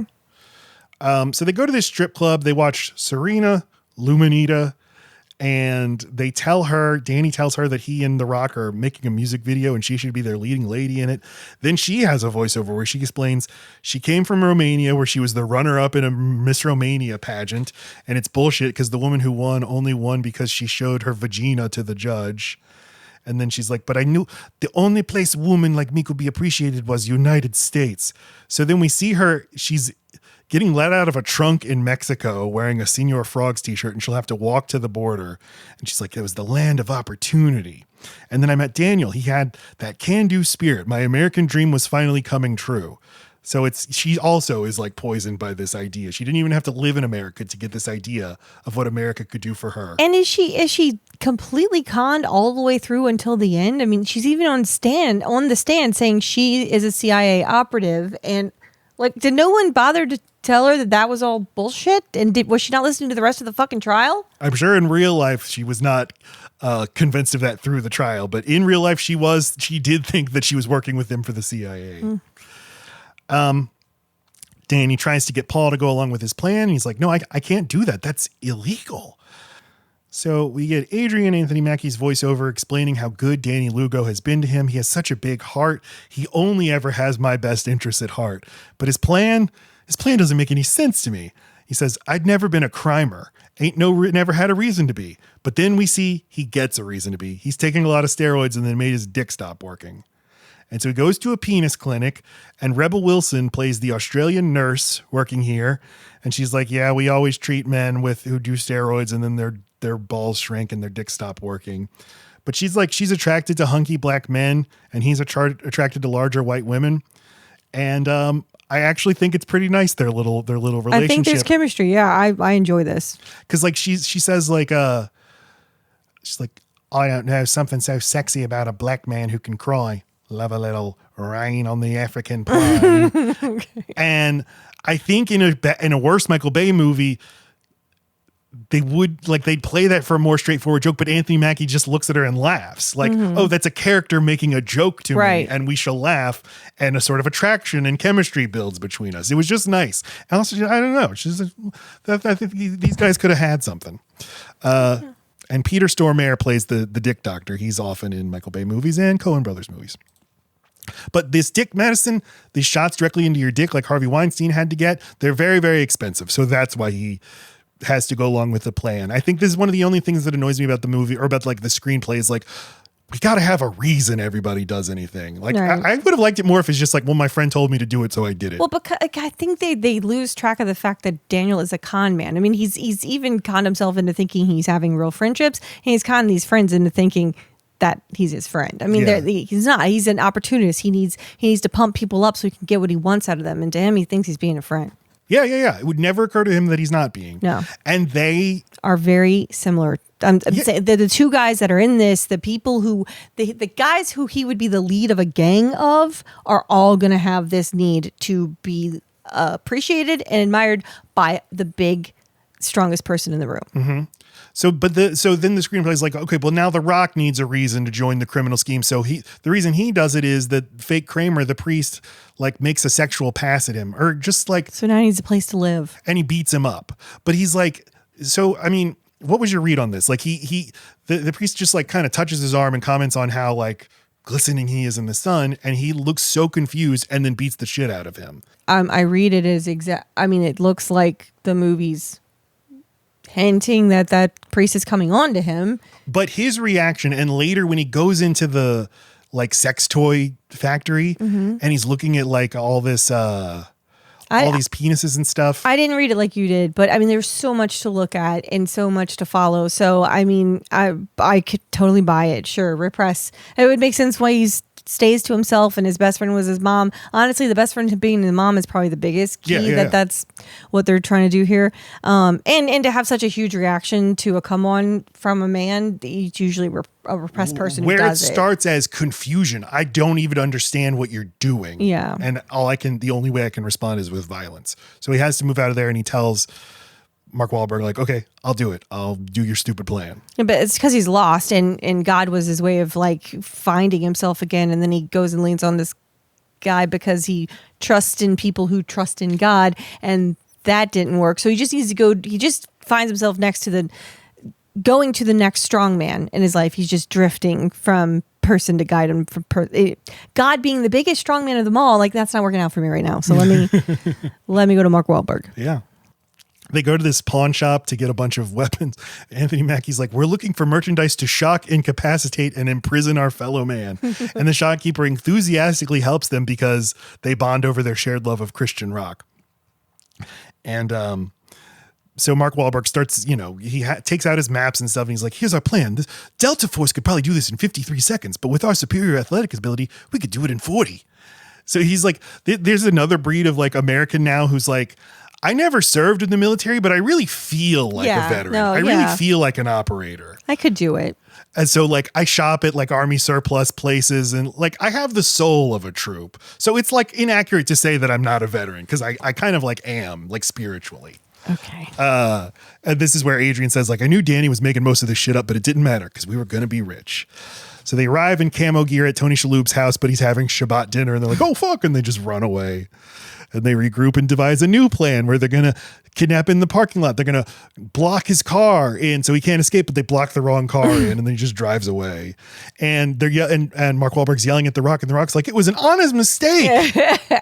Did you check the license plate? Told you to check the license plate. These kind of mistakes. I'm telling you, if there were 3 Daniels, this would have worked out. Yeah. He's not wrong. He's got something. But he makes the most important mistake when they get Victor, when they get Tony Shalhoub, which they get him by just Anthony Mackie steps out and tases him wearing a ninja costume in the face. Yeah. Mm-hmm. And they take him to this warehouse that The Rock's friend owns or something, that is a sex toy warehouse. But when he is looking at it, he's like, there's a lot of homo stuff in here. Because he's just looking at dildos of dicks and stuff. But then he sees like one of those realistic sex dolls of a woman where it has like female anatomy, and he is like squishing it, and he's like, huh. So it's true what they say. I think you're a little more hung up on this part of it than I am. Clearly, I don't think it matters. None of this matters. It matters when we need to get through the movie. I see what you're saying, though. I only that implies he has never had sex with a woman. He doesn't know what female anatomy is. Right. He's marveling at a female sex doll. So I think that clinches it. Mark Wahlberg, whenever he talks to Tony Shalhoub, he talks in this bad Scarface accent. tells him like, send your wife and kid back to Colombia. Don't tell anyone. And, but once they take him to the warehouse, Tony Shalhoub's voiceover explains like, my parents survived concentration camps. I went through some shit in Colombia. Like they can do anything they want to me, but I'm not fucking giving them what they want. They don't know who they're messing with. And Mark Wahlberg continues to talk to him in the Scarface monologue. They've put duct tape over Tony Shalhoub's eyes. And then he says something that makes Tony Shalhoub look at him, even though his eyes are duct taped. And he's like, you're broke, you dumb shit, because you never went to college, thereby guaranteeing you're going to spend the rest of your life obsessing over pectoral muscles. And they all freak out. They're like, how does he know about my pectoral muscles? And he's like, fucking, I can smell your cologne, your bad cologne. I knew the whole time it was you, Danny. And they're like, fuck, but he too knows, like, as soon as I said it, I'd sealed my fate, because now there's nothing they can do but kill me. But he has the same thing. That urge to be like, you're not smarter than me. Except for I just did the stupidest thing ever to prove I'm smart. Right, because he too has internalized this meritocracy. Yep. I went to college. I did the right stuff. But yeah, that. But also he wants to be thought of as the smartest guy in the room. That's his mythology. He's not the biggest. He's the smartest. Yeah. He's the one with the most fucking know-how. So he had to tell this stupid person that he was stupid. And he says, killing me is not going to give you job skills, Danny. Mm-hmm. So, yeah. They're like, so what are we going to do? And he's like, what do you mean what we're going to do? I'm fucking relieved, though, because I could not stand the fucking fake accent. Like, okay, good. Just talk like Mark the rest of the time. Yeah, because it is comical, but like not it's over annoying. The top. So you're like, is he really he's getting away with this? And right away, they're like, no, he's not getting away by trying to sound like Scarface. No. Or like wrestler Razor Ramon. It just sounds Hispanic to me. But so they have him like fire his employees over the phone, tell his wife to leave the country, tell his, help his staff at the house that they're all fired. And then they need to leave Paul the Rock at the place overnight with the first shift. And he's like, but what do I do? He's crying. And Mark Wahlberg's like, he'll stop. So they make best friends. The Rock is reading a magazine called Christian Camping when Victor yells, I need a drink. And Paul's like, we don't do spirits here and I'm sober. And Victor's like, oh, I'm sober too. So they start bonding over their shared sobriety. And Victor's like, I think the reason I'm here is I was sent here to help you. You seem like you're on the wrong path. And The Rock seems like really taken with this. Yeah. Like, yeah, you're right. But one thing, are you a Jew? And he's like, yeah. And is that a problem? Can I save you? And he just puts his head on his hand. His hand on Tony Shalhoub's Jewish head demon to cast out the Jewishness. And Tony Shalhoub's like, oh, that felt great. That felt good. Because it's just a con man working another guy who's a total mark, giving him a name. Yeah, I'm sure you felt some kind of affection for him because of Stockholm Syndrome, but like he's working over the weak link. Yes, he gives him a name, Eldad. It means beloved of God in Hebrew. And The Rock gives him a name, Pepe. And he's like, well, that's his name. Well, but it's Victor Pepe Kershaw. And he's like, after Danny, Pepe was my second friend. And, later Paul is reading to him aloud from magazines. And he's like, do you want to hear about the Unabomber now? And then Victor tries to run away. And so The Rock has to punch him. And he's like, why'd you make me do that to you? No. It's sweet. It's sweet, but I guess I'm never totally sure if the victim, I cannot remember his name ever, is totally conning Eldad. He's trying to do whatever he can do. I know. I guess what I'm saying is I can't ever tell if there's like a real affection both ways. I can tell that there's one way, but I think you just said it. Like he probably does have some affection for him and feels bad for him. It's all just survival instinct. Gotta get out of here. Yeah. Whatever's gonna work. Yeah. The Serena, the stripper, she finds like Mark Wahlberg's night vision goggles. She's like, I know you, I'm not movie director. He's like, no, I'm in the CIA and I'm sent here to recruit you. Trust me, I'm in the CIA. One time in Hong Kong, I had to live for a week in a tree. Just like CIA guys do. And she's excited and she's turned on. She's like, oh, I can't wait to be a CIA operator. But he's like, he's concerned that The Rock is developing too much sympathy for Tony Shalhoub. So he's like, I'm going to have Serena start spending time with him. Mm-hmm. So she approaches him at the strip club, but then they get interrupted by Frank Griga, this new guy played by Michael Rispoli, who we last met in While You Were Sleeping, where he plays Sandra Bullock's landlord's son. Oh shit. He was Frank Griga. He was the third richest man in Golden Beach. Okay. So like 3 weeks go by and Victor still hasn't broken. And we see it's a fucking long time to be doing this. Yes. That's incredible. But he's like, he's maintained his like little bastard attitude the whole time. Like they'll wake him up on the sofa and he'll just piss himself right there. It's like, you guys clean it, you pieces of shit. They steal his Greyhound from the racetrack and Anthony Mackie brings it to Rebel Wilson. He's like, look, we have a dog now. Why? I don't understand that one, but that's fine. But they do finally break him. They get him to sign a document. And so Mark Wahlberg goes to the bank. He's like, look, he signed off this form. So now I get all his stuff, right? And they're like, absolutely. We just need to notarize this. So he will need to be here in person to sign it. And he's like, but he's busy. He's in Europe trying to save elephants. And they're it's like, yeah, of course it's not that simple. You can't just have him sign a document, but he needs a notary. Well, his boss, John, at the gym is a notary. And he's like, hey, can I borrow your notary stamp? And he's like, no, that's sacred. And he's like, bro, what even is a notary? But he wins him over by saying, Mr. Kershaw will sponsor your athletic competition. So stamp. He did not fire the employees. The employees think that Daniel is a very nice owner, more so than the other guy was. The people that work at Schlotsky's end up really liking Daniel. Who did he fire? Because that is one of my favorite things in the movie. He fires the workers at the house. Okay, that's what I meant. Sorry. Because that's one of my favorite things that's lurking in the background is like the new people like Mark Wahlberg better. And he's so fucking productive. He's going to the gym. He's making time for the neighborhood kids. He's running a Schlotsky's and he's doing the torture and scamming. Like, God, this guy's fucking busy. Which is like that fantasy of like, I guess the kids in the neighborhood doesn't happen till after they try to kill the first, whatever. This guy is just a doer. But it's like, you have that fantasy of like, if I had to take over your life, I'd do it better than you. I know I would. And you probably would for about 6 months. And then you'd get, then inertia would take hold. And the reasons that you were living your life poorly come into, you know what I'm saying? Sure. In Catch Me If You Can, when Frank Abagnale takes over as a substitute French teacher, and then you find out he's been doing it for 3 months, 3 weeks. Why don't you like that? Because the old lady comes on the bus, and it was hard for her to get a bus, and then she doesn't even get her substitute. That's the only part of the movie I can't watch. That's true. I forgot about that. I'm sorry to bring it up. Mm-hmm. So anyway, the scheme is now working. They get $500,000 in cash. They get the deeds to his house. But they don't know what to do about Tony Shalhoub, about Kershaw. They have to kill him now. And Mark Wahlberg turns like super evil on The Rock now of like, well, you have to, he saw you, he knows what you look like. And I don't want you going back to prison. He saw all of us. What are you fucking talking about? But he's always, The Rock is flustered. Mark Wahlberg's talking way too fast.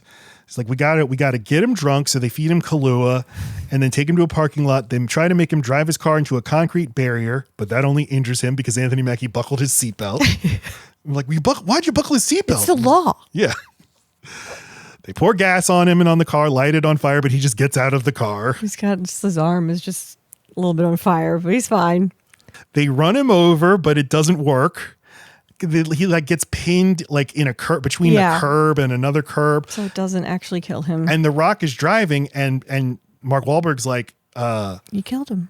You did it. You have to back up. You have to put him out of his misery. Your friend is suffering. Right. He does all that. And then after he needs some reassurance, like, okay, well, I fucking killed him. Right. And you did.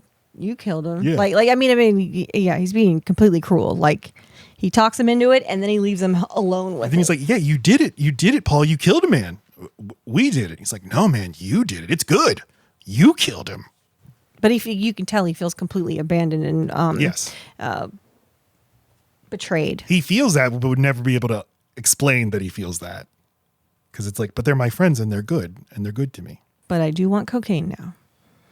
But he's alive and he wakes up with horrible injuries in the hospital. But because of Kershaw's past, his ties to Colombia, I guess the way that he looks, the main thing is his story is so crazy. They truly just don't believe him. And he's just put in like a common room in the hospital because they don't think he can pay his bills. He can't produce any money. He can't prove that he owns anything, which is just, that is something amazing. I mean, Daniel's theft was so thorough that he can't call his wife. He can't call a person he knows to vouch for him. I don't understand. Like, how could he be this mistrusted and truly broke? I don't totally understand. But They don't believe him, and he has to get a private detective to help him. I guess he just doesn't have deep enough roots here that anyone can vouch for him. That the police would take any more seriously than they take him, because they think he's been involved in some sort of organized crime, and anyone he brings in to vouch for him would just also look guilty of the organized crime. And the movie's great at depicting like just dumb, incompetent cops, which is realistic, because they come in and they're like, says here you lived in Colombia. I hear there's a lot of drugs in Colombia. And he's like, but this happened to me in America. And they're like, sure it did, rummy. And it's not a sympathetic victim. And so it's not going to get the attention of the media. Like, all they have to worry about are white women that go missing or get murdered. That's who they are beholden to. They're in Miami-Dade County. Like, no one gives a shit about this guy. They don't like this guy. Well, crucially, because they don't know he has money. If they knew he had money, they'd listen to him, but he doesn't look like he has money, and there's no way of proving that he has money. So they're like, fuck you, buddy. All they don't want is bad press, and that's what anyone can say about their job. Like, this is just difficult and weird. I don't know. I don't think I'll get in trouble for ignoring this. Okay, bye. Right, I think it's very human. It makes sense to me. Yeah, you item to check off my list, and then they walk away like, I didn't believe a word that guy said. So he looks in the yellow pages and finds an ad for Ed Dubois, Ed Harris, who we finally meet Ed Harris. And he talks on the phone with him, and he's like, I got to tell you, I'm having trouble believing your story. And he's like, you don't believe my story? And he's like, but I'll tell you this, if three bodybuilders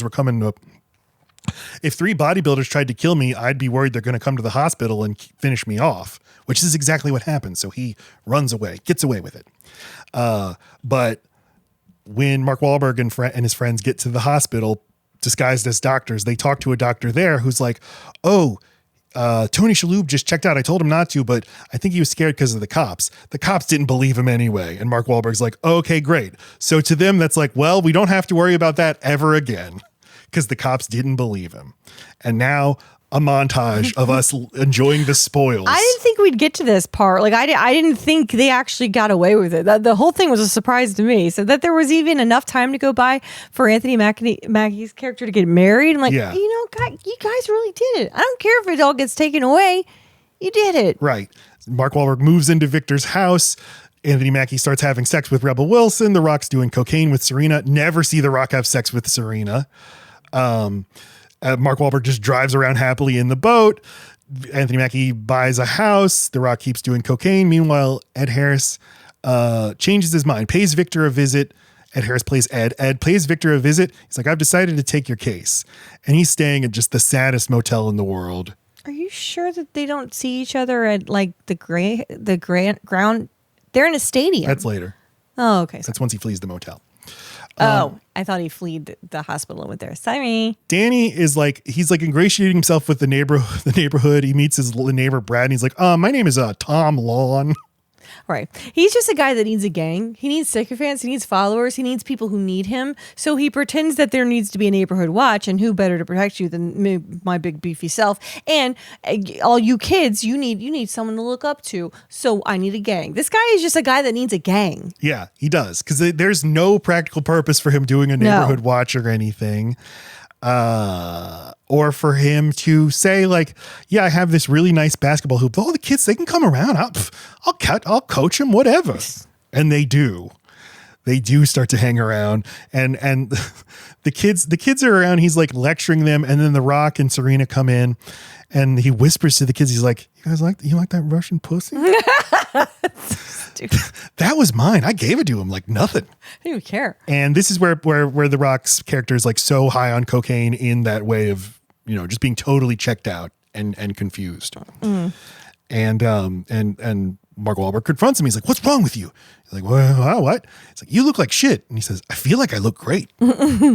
But later he is on the 20th floor of his hotel, and he's like, "I hit rock bottom. There's only one way to go." And it seems like he's about to jump off his hotel. At that sad motel that Tony Shalhoub is staying at, I just have here on screen the saddest image I think I've ever seen in a movie. 2 feet of water in a 6-foot water pool. of this pool. Yeah, where that's green, that's turning green. And we have a shitty pool that turns green if I don't. All pools turn green. It turns green so fast and nothing will make you feel like scum faster. Okay, than but seeing. that's the sad part, not the fact that there's 2 feet of water. And yes, and so yes, you mentioned, and I thought if I said, well, the pool's only 2 feet, you'd yell at me for repeating you. I would. But nevertheless, there's a kid floating on a raft in this tiny puddle of water. It's so sad. How's he get out? You don't know. Well, the pool slopes up, so he just walks up thanks, because Matt. you can see it sloping down, and that's also I something that makes it understand the sad. whole thing is not 6. Never mind. I was making So a he meets joke. up. So Ed Harris pays Tony Shalhoub a visit, and he's like, "Yeah, it's going to be hard to prove this case, but like they're living your life and they're enjoying it." How's that make it hard? That seems like it makes it easy. I guess what's hard is to say that these guys, you didn't owe them this money. Yeah. That this isn't some sort of crime that you've committed Something as that well. always happens to victims of cons is they take it to the police and they're like, "You gave your stuff away voluntarily." There's Because it's all a fucking show. For the cops need a good show to see that you're just the right victim for them to support. The news media needs to give a shit about your tale or else it doesn't actually count. And the biggest show of all, the jury. What's a jury going to think of this? I think they're not going to like you. Therefore, you don't get justice. right. And what's the line he says to him? Like, you make a very unsympathetic victim. No, not unsympathetic. You're a shitty victim. Or, something like that. you make a really shitty victim, Victor. But Ed Harris is like, I know what to do. I'm going to sign up for a gym membership. But The Rock is like getting so desperate. He has the saddest bank robbery of all time where he just steals 2 bags of cash from a Brinks Which are truck. Just pennies. And just one coins. bag gets shot and it's just coins. And he opens up the other and immediately squirts green on him. And the cops are chasing him. And the cops in this movie are always like overreacting to everything. Like 13 cops descend on him and are just shooting at everything for a guy who. So it's like here. Well, yeah, it's for everywhere. He ran away with $10,000. Get him! Destroy way more than $10,000 worth of property, and he jumps into the river, gets his toe shot off, and then in the narration he's like, "Well, this plan was just practice. I had another plan, Frank Griga. It wouldn't be as easy as robbing a bank, but as it turned out, a bank wasn't all that easy." So he gets over to Anthony Mackie's wedding and he's like, "Guys, I want to do another job." And Anthony Mackie's like, "Oh, okay." And Mark Wahlberg's like, no, we're all done. They went through 3-4 weeks of hell trying to get what they needed to get out of the first guy. And all of them only got $100,000 each. So yeah, you're going to go through it if you're in a penthouse freaking giant freaking, I guess, hotel room. You're just racking up tens of thousands of dollars a week just with that. Then your cocaine habit. Then you're buying suits and a car for luckily it was the 90s, so it lasted, I don't know, 3 weeks. There's no timeline for this part, but it is a fucking tiny amount of money that they did all this for. In the grand scheme, they're going to have to do another job. They need Vince. No, they need Dom Toretto. That's who I was trying to say. They figure out where Tony Shalhoub's hotel is, so they go, but he has already because they Star 69'd it. You want to have sex with him? And the hotel clerk is like, the only guy that guy ever talked to was the guy who paid his bill, and they figure out that it's Ed Harris, and Mark Wahlberg sees a picture of him. He's like, "That's my client," and he gets really upset that his client would do that to him. Yes, not the reverse. He's so upset about that specifically. He doesn't seem to, he just happens to also be my client. He shouldn't be in all this. Yeah. Ed Harris is having trouble getting the police to believe him or to invest resources in this.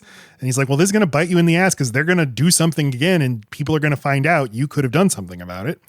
But Danny and Adrian sneak into Ed Harris's backyard. They see his wife making a cherry pie. I love cherry pie. And then the cops pull up and they get spooked and they're like, "Oh God, somebody called about a black guy being in the yard," but it's just cops giving Ed Harris a ride home, and they just jump into the ocean.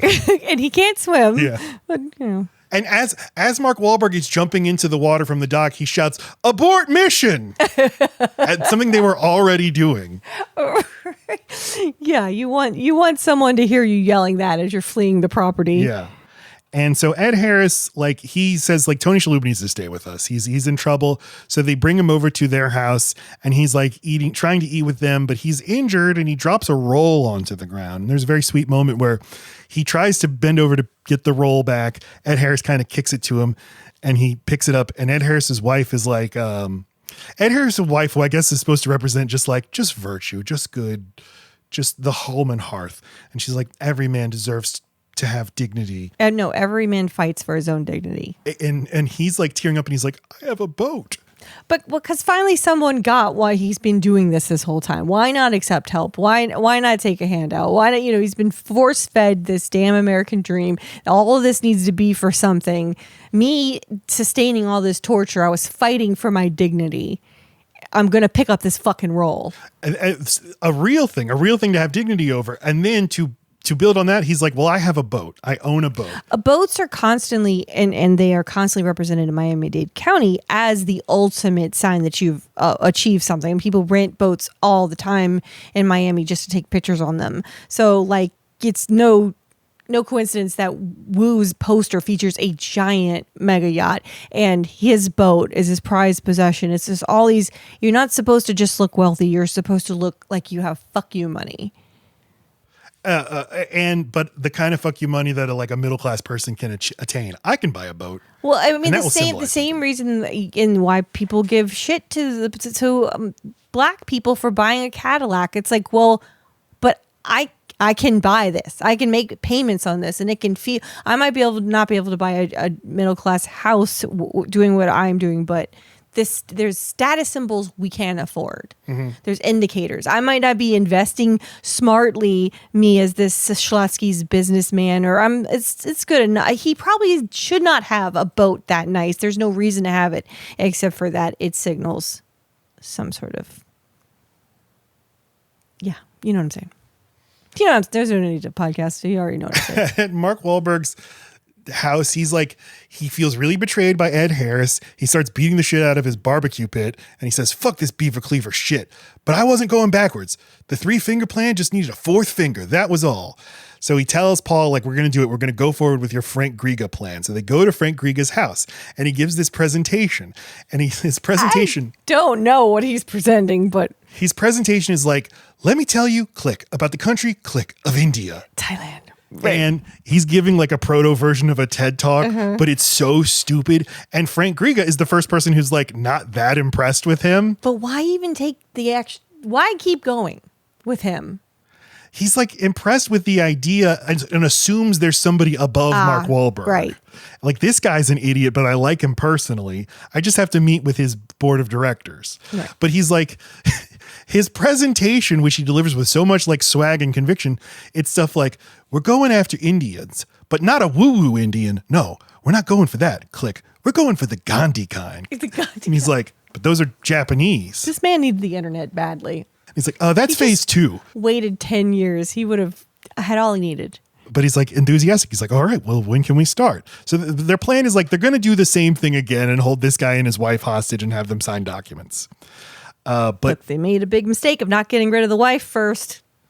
And for having a likable guy as their target. Yeah, who tells Mark Wahlberg, like, look, I just want to meet your board of directors. Honestly, I'm not comfortable with you having my money. You know a little something about business, but not as much as you think. Some of the things you say are just comical. Right. And the thing that makes Mark Wahlberg freak out is he says, I don't think you're a hard worker. And Mark Wahlberg you couldn't have said anything worse to Mark Wahlberg. Goes nuts on him. He's like, look, I'm not saying you're a moron, but this business takes professionals. And you guys, you're a bunch of fucking morons. So Mark Wahlberg, he is and is not a hard worker. Like, he is spending a lot of energy. Yes. It doesn't mean it's directed in any sort of productive way. And it never occurred to him to get a profession based on all that energy. Right. Or to go in a path that is not illegal. He's got something. Like, he's not stupid. He's just too narrowly focused and too confident. And he feels so much like a hard worker and a smart person that he must be. And like, sometimes I will feel like I've worked so hard today and I'll be like, but all the shit I worked really hard on was bullshit. but I still feel exhausted. And so I'm like, oh, I had a good day. I got a lot done. It's like that feeling your whole life. Disagree. What? Feeling exhausted doesn't make me feel like I had a good day. I'm just saying. I had a productive day. But again, unless I got a bunch of shit off my to-do list, I feel frustrated at how exhausted I am. So he starts different. beating the shit out of him, and then Frank's wife hears the commotion, and he accidentally kills Frank with a dumbbell. And as he throws the dumbbell at the guy's head, he's like, "I fucking work," but he kills him. He's like, "Oh shit."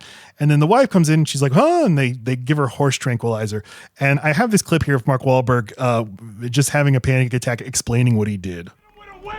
He said he was going to sign the papers, then he wouldn't sign, then he got upset, and then he said he wanted to see the board, and then I said, no, you couldn't see the board, I don't want you to see the board, why'd you call me an amateur? And they got upset, and then he fucking said something else, and I got upset, and he fucking fell. I think he fell, or I pushed him or something. You killed him! That was so good. That was good. That was up there with Leonardo DiCaprio in Wolf of Wall Street. There's a moment where he talks so much until he's out of breath. Yeah, in one take. Yeah. And he fucking fell, or I pushed him. I don't know. Yes, it was chaotic. Now they've moved on to like, okay, well, horse tranquilizer and trick her into giving the combination to their safe, because he's got to have a lot of stuff in that safe.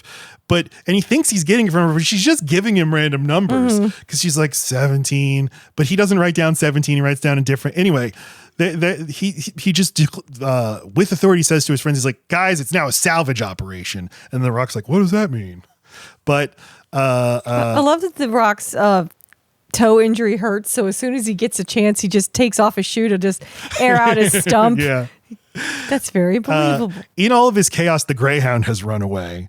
So Mark Wahlberg and The Rock go over to Frank's house to open the safe. They find the safe. They're like, fuck yeah, we did it. But the combination isn't working. And the blame game starts again. And there's nothing that hurts the Rock's character more than whenever he gets blamed for not doing it. Like, but you didn't write it down right. I wasn't responsible. Like, it's the second time that he pulls this shit with him. Yeah. So wounded. They call up Anthony Mackie and he's like, tell her to give the combination right this time. But Anthony Mackie's like, yeah, I think I fucking just killed her with another dose of horse tranquilizer. And then he has a great panic fast talk. Fucking true now. I mean, you told me to give her some more tranquilizer, and I did, and I gave her 2 shots, and I think I gave her too much because now she's not fucking breathing, and we were dancing and having such a good time, and I was smacking her ass, and now she's fucking dead, and you're not here, bro! No. Did you get the code? The Rock just keeps saying that. He keeps saying it though, like Mark Wahlberg is on the ground screaming no, and until they get like really close. Did you get the code? Just give me the code, I'll open it. Yeah, no, I'm ready. I have a notepad. So they just like end up stealing a bunch of shit from the house, and The Rock for some reason gives his severed toe to the dog for some reason, and they take the most beautiful Lamborghini I've ever seen. I don't care about cars, but that purple color was so unique, the only one that probably exists, and they take it. Fucking morons. And then they go to Home Depot and buy all the things you need to dispose of a body, all on one check, all at one time. Yeah. Keep the fucking receipt for some reason. And then when a saw doesn't work the way that they think it should, they return it with clumps of hair and blood. But it's just like, so what are you doing? Why did they buy the cheapest, shittiest chainsaw? Because they're using their own money. They're out of money. Okay. And it's China. The Greyhound has returned to the dog track wearing a collar with Anthony Mackie's like phone number on it. And the owner of the dog track's like, oh shit, the dog that was stolen. So he calls the cops. Rebel Wilson comes home, finds her house destroyed and blood everywhere, and gets a voicemail from the police about the stolen Greyhound. But meanwhile, they're back at like their saw trap factory, and they're going to dismember the bodies as the Rolling Stones' Can't You Hear Me Knockin' plays, completing the Scorsese allusion. The image of them Windexing a body and the tits, and I'm like, I've never seen this happen before. This is fucking weird. Like, that had to be a real person. I mean, that is the actress. They're doing that too. It looks so real. There's no way to fake that. Like, you're just getting sprayed. I don't think wiped. I've seen somebody literally getting Windexed either. Ever. You're right. It was baffling. I mean, well, it was chilling. I don't know what the word is. But Anthony Mackie's like, maybe we should take out her breast implants. And he was right. And Mark Wahlberg's like, you sick fuck, you're obsessed with titties. But yeah, this is the thing that convicts them. And it's the first time in a court case where the serial number on implants is what helped convict somebody. Yep. So I'm okay. That's right. All right. The chainsaw gets stuck in her hair, and Mark Wahlberg's like, of course, it's cheap, made in China, electric crap. I told you to get a gas-powered one. I fucking love Anthony Mackie's retort. He's like, but you said we didn't have time to stop for gas. And I love whenever he asked the Rock's character to barbecue the hands, and very practically he goes outside to barbecue it, and because he's like, you're not supposed to do that in here. It's a lot of I don't know. They're just all they are very convincingly, innocently responding to this macho man that they are looking up to and letting them lead them, and they're hurt little boys. Yes, and all they're because wounded constantly. He thinks faster than them and talks louder than them, and so they're like, oh, okay. And they think that they are being practical with him, and then they go getting yelled at for the thing they were trying to do to help that he didn't think of. Yeah. And it's like, I didn't tell you to do it, so don't do it. It's like, but you don't tell me a lot of stuff. I'm all just trying to do it. When The Rock is barbecuing the hands, that's when the text comes on screen saying this is still a true story. And in the voiceover, he's like, in AA, they tell you to sit with your feelings. Look under the bed. You'll see there's no monster there. But sometimes there is a monster there. And then all you can do is run away. And so he runs away and leaves a note. And now, like, everything is closing in. The police gather an enormous SWAT team to take all three guys down simultaneously. But they manage to dump the bodies in a river. But then each of them gets arrested. And also the gym owner, Rob Corddry, gets arrested. And the score here, I forgot to write down who did the score, but it has like this really haunting, like mythical quality as everything is just going to shit. Oh, Mark Wahlberg manages to escape to the Bahamas. He gets in the Go Fast boat and goes fast to the Bahamas. And then Ed Harris, for some reason, gets to go to the Bahamas too and lead a squad of Bahamian police. Like, there he is, get him! And they get him. They get there so fast. And they do get him. It's like 90 miles away. And when Ed Harris flies Mark Wahlberg back, he looks down at how many cops are waiting for him, and he's like, All that for me? All that for me? Wow. A little Frank Abagnale Jr. in me right now. And Ed Harris is like, they're going to want to know why you did it. He's like, why'd I do it? Because I'm a doer. So Ed Harris says, it's the longest, strangest trial in the history of Miami-Dade County. But the state was very thorough. And they bring in evidence after evidence, but they don't have physical evidence until they find the breast implants. And all the while, Mark Wahlberg is turning to Anthony Mackie. He's like, they got nothing on us. We're going to walk. And he just maintains this until the very end. Well, no, never breaks. Because The Rock, who confesses, he's given 15 years in prison, and we see him in prison so happy leading the prison choir. But they give the death sentence to Anthony Mackie, and Mark Wahlberg. Took the jury only 14 minutes, and Anthony Mackie makes the funniest face when he hears he's going to be put to death. Disgusting! And Mark Wahlberg's face is just like he cannot. This information that he is guilty and like has fucked up and is a failure, it just will never get in there. Like the antibodies won't allow it because he's still like, I just need a second chance. I mean, I'd get to prison and regroup. Really interested in knowing what has his prison life been like. I mean, for such a character, you got to think it's abnormal in there. He might spend a lot of time alone. If this character is actually like, if the real guy was actually like this, because I mean, this is that seems like just the way into playing a guy like this. Is my take on this is like, this is such a con artist who believes his own shit so much that he can never actually confront what he has done. And probably still to this day is like, no, I'm innocent. I didn't do any of that. I don't know. I didn't look into the real guy that much, but he's like, I'm not giving up. When my chance comes, I'm going to be ready. Life's going to give me another chance, and I'm going to be ready because I believe in fitness.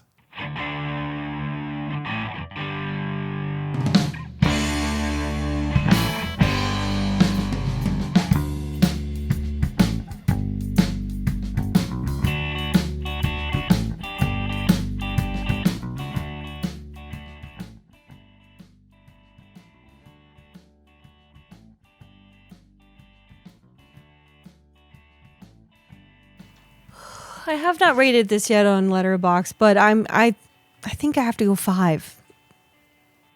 I think I'm going to go 5 too. I watched it twice, gave it 4.5 each time, but I fucking love this movie. I love it so much. There's just so much to like about it. There's so much that's hard to do about it. There's so many good actors that I wouldn't necessarily have mixed together, but it works really well. Yeah. I think there's so much going on with For some reason, Michael Bay, as the sort of Don Draper of movies, who like knew could dissect the American id and sell it bullshit, like had this insight into. He was the perfect person to sell us this movie. Yeah, and to like see it through their eyes, to see the American dream. No one else would have thought to show Mark Wahlberg literally sitting on a display of a lawnmower and a Sears than Michael Bay would have. Yeah, Like he just keeps feeding us back. That's why he beats up a barbecue pit later. It's because that's also part of the American dream. Yes. You know, the cookouts and the being the man of the neighborhood. And it's like, this is a lie. Which, like Don Draper, a man who has no identity, had to create himself selling ads and is like, well, I should get a blonde wife like the Coca-Cola ads that I make. Right. But like, no, it's not going to fix what's rotten in your soul. And you owning a barbecue pit or a lawnmower is not going to do anything for you to make you feel sated. But that's what America is. That's all that we have. That's all that there is. Matt Christman from Chapo Trap House says of Donald Trump, he's like, Donald Trump is a tumor made out of America.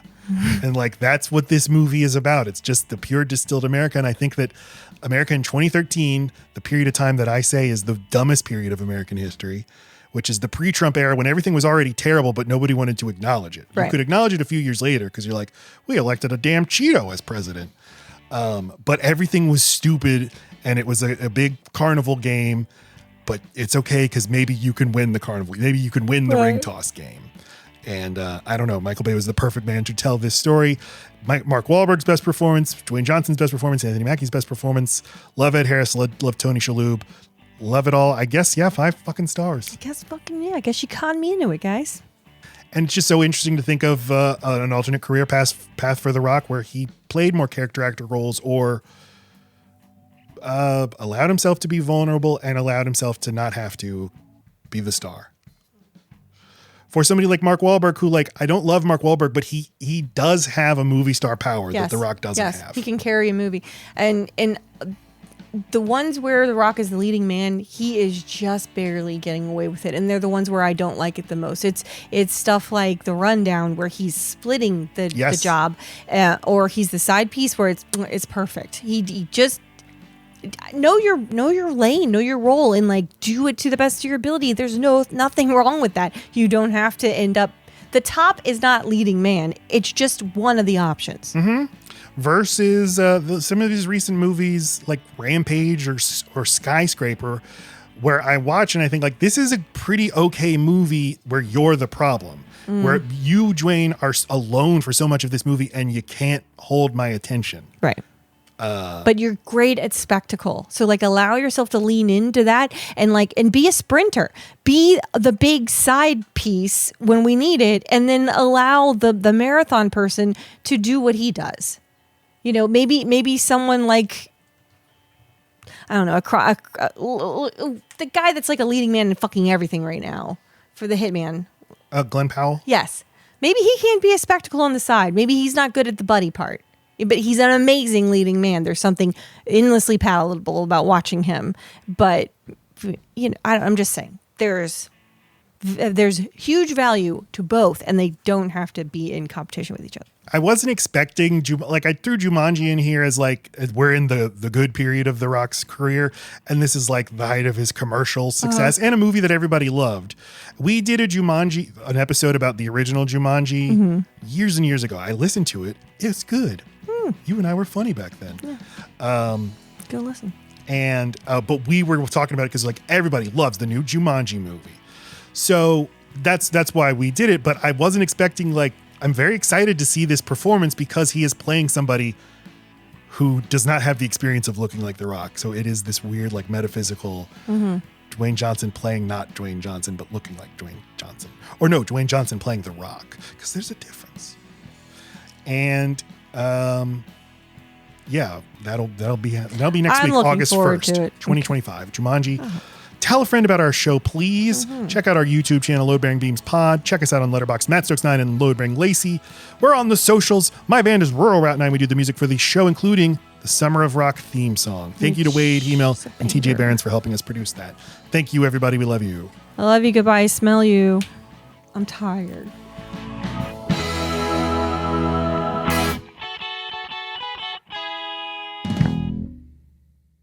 4.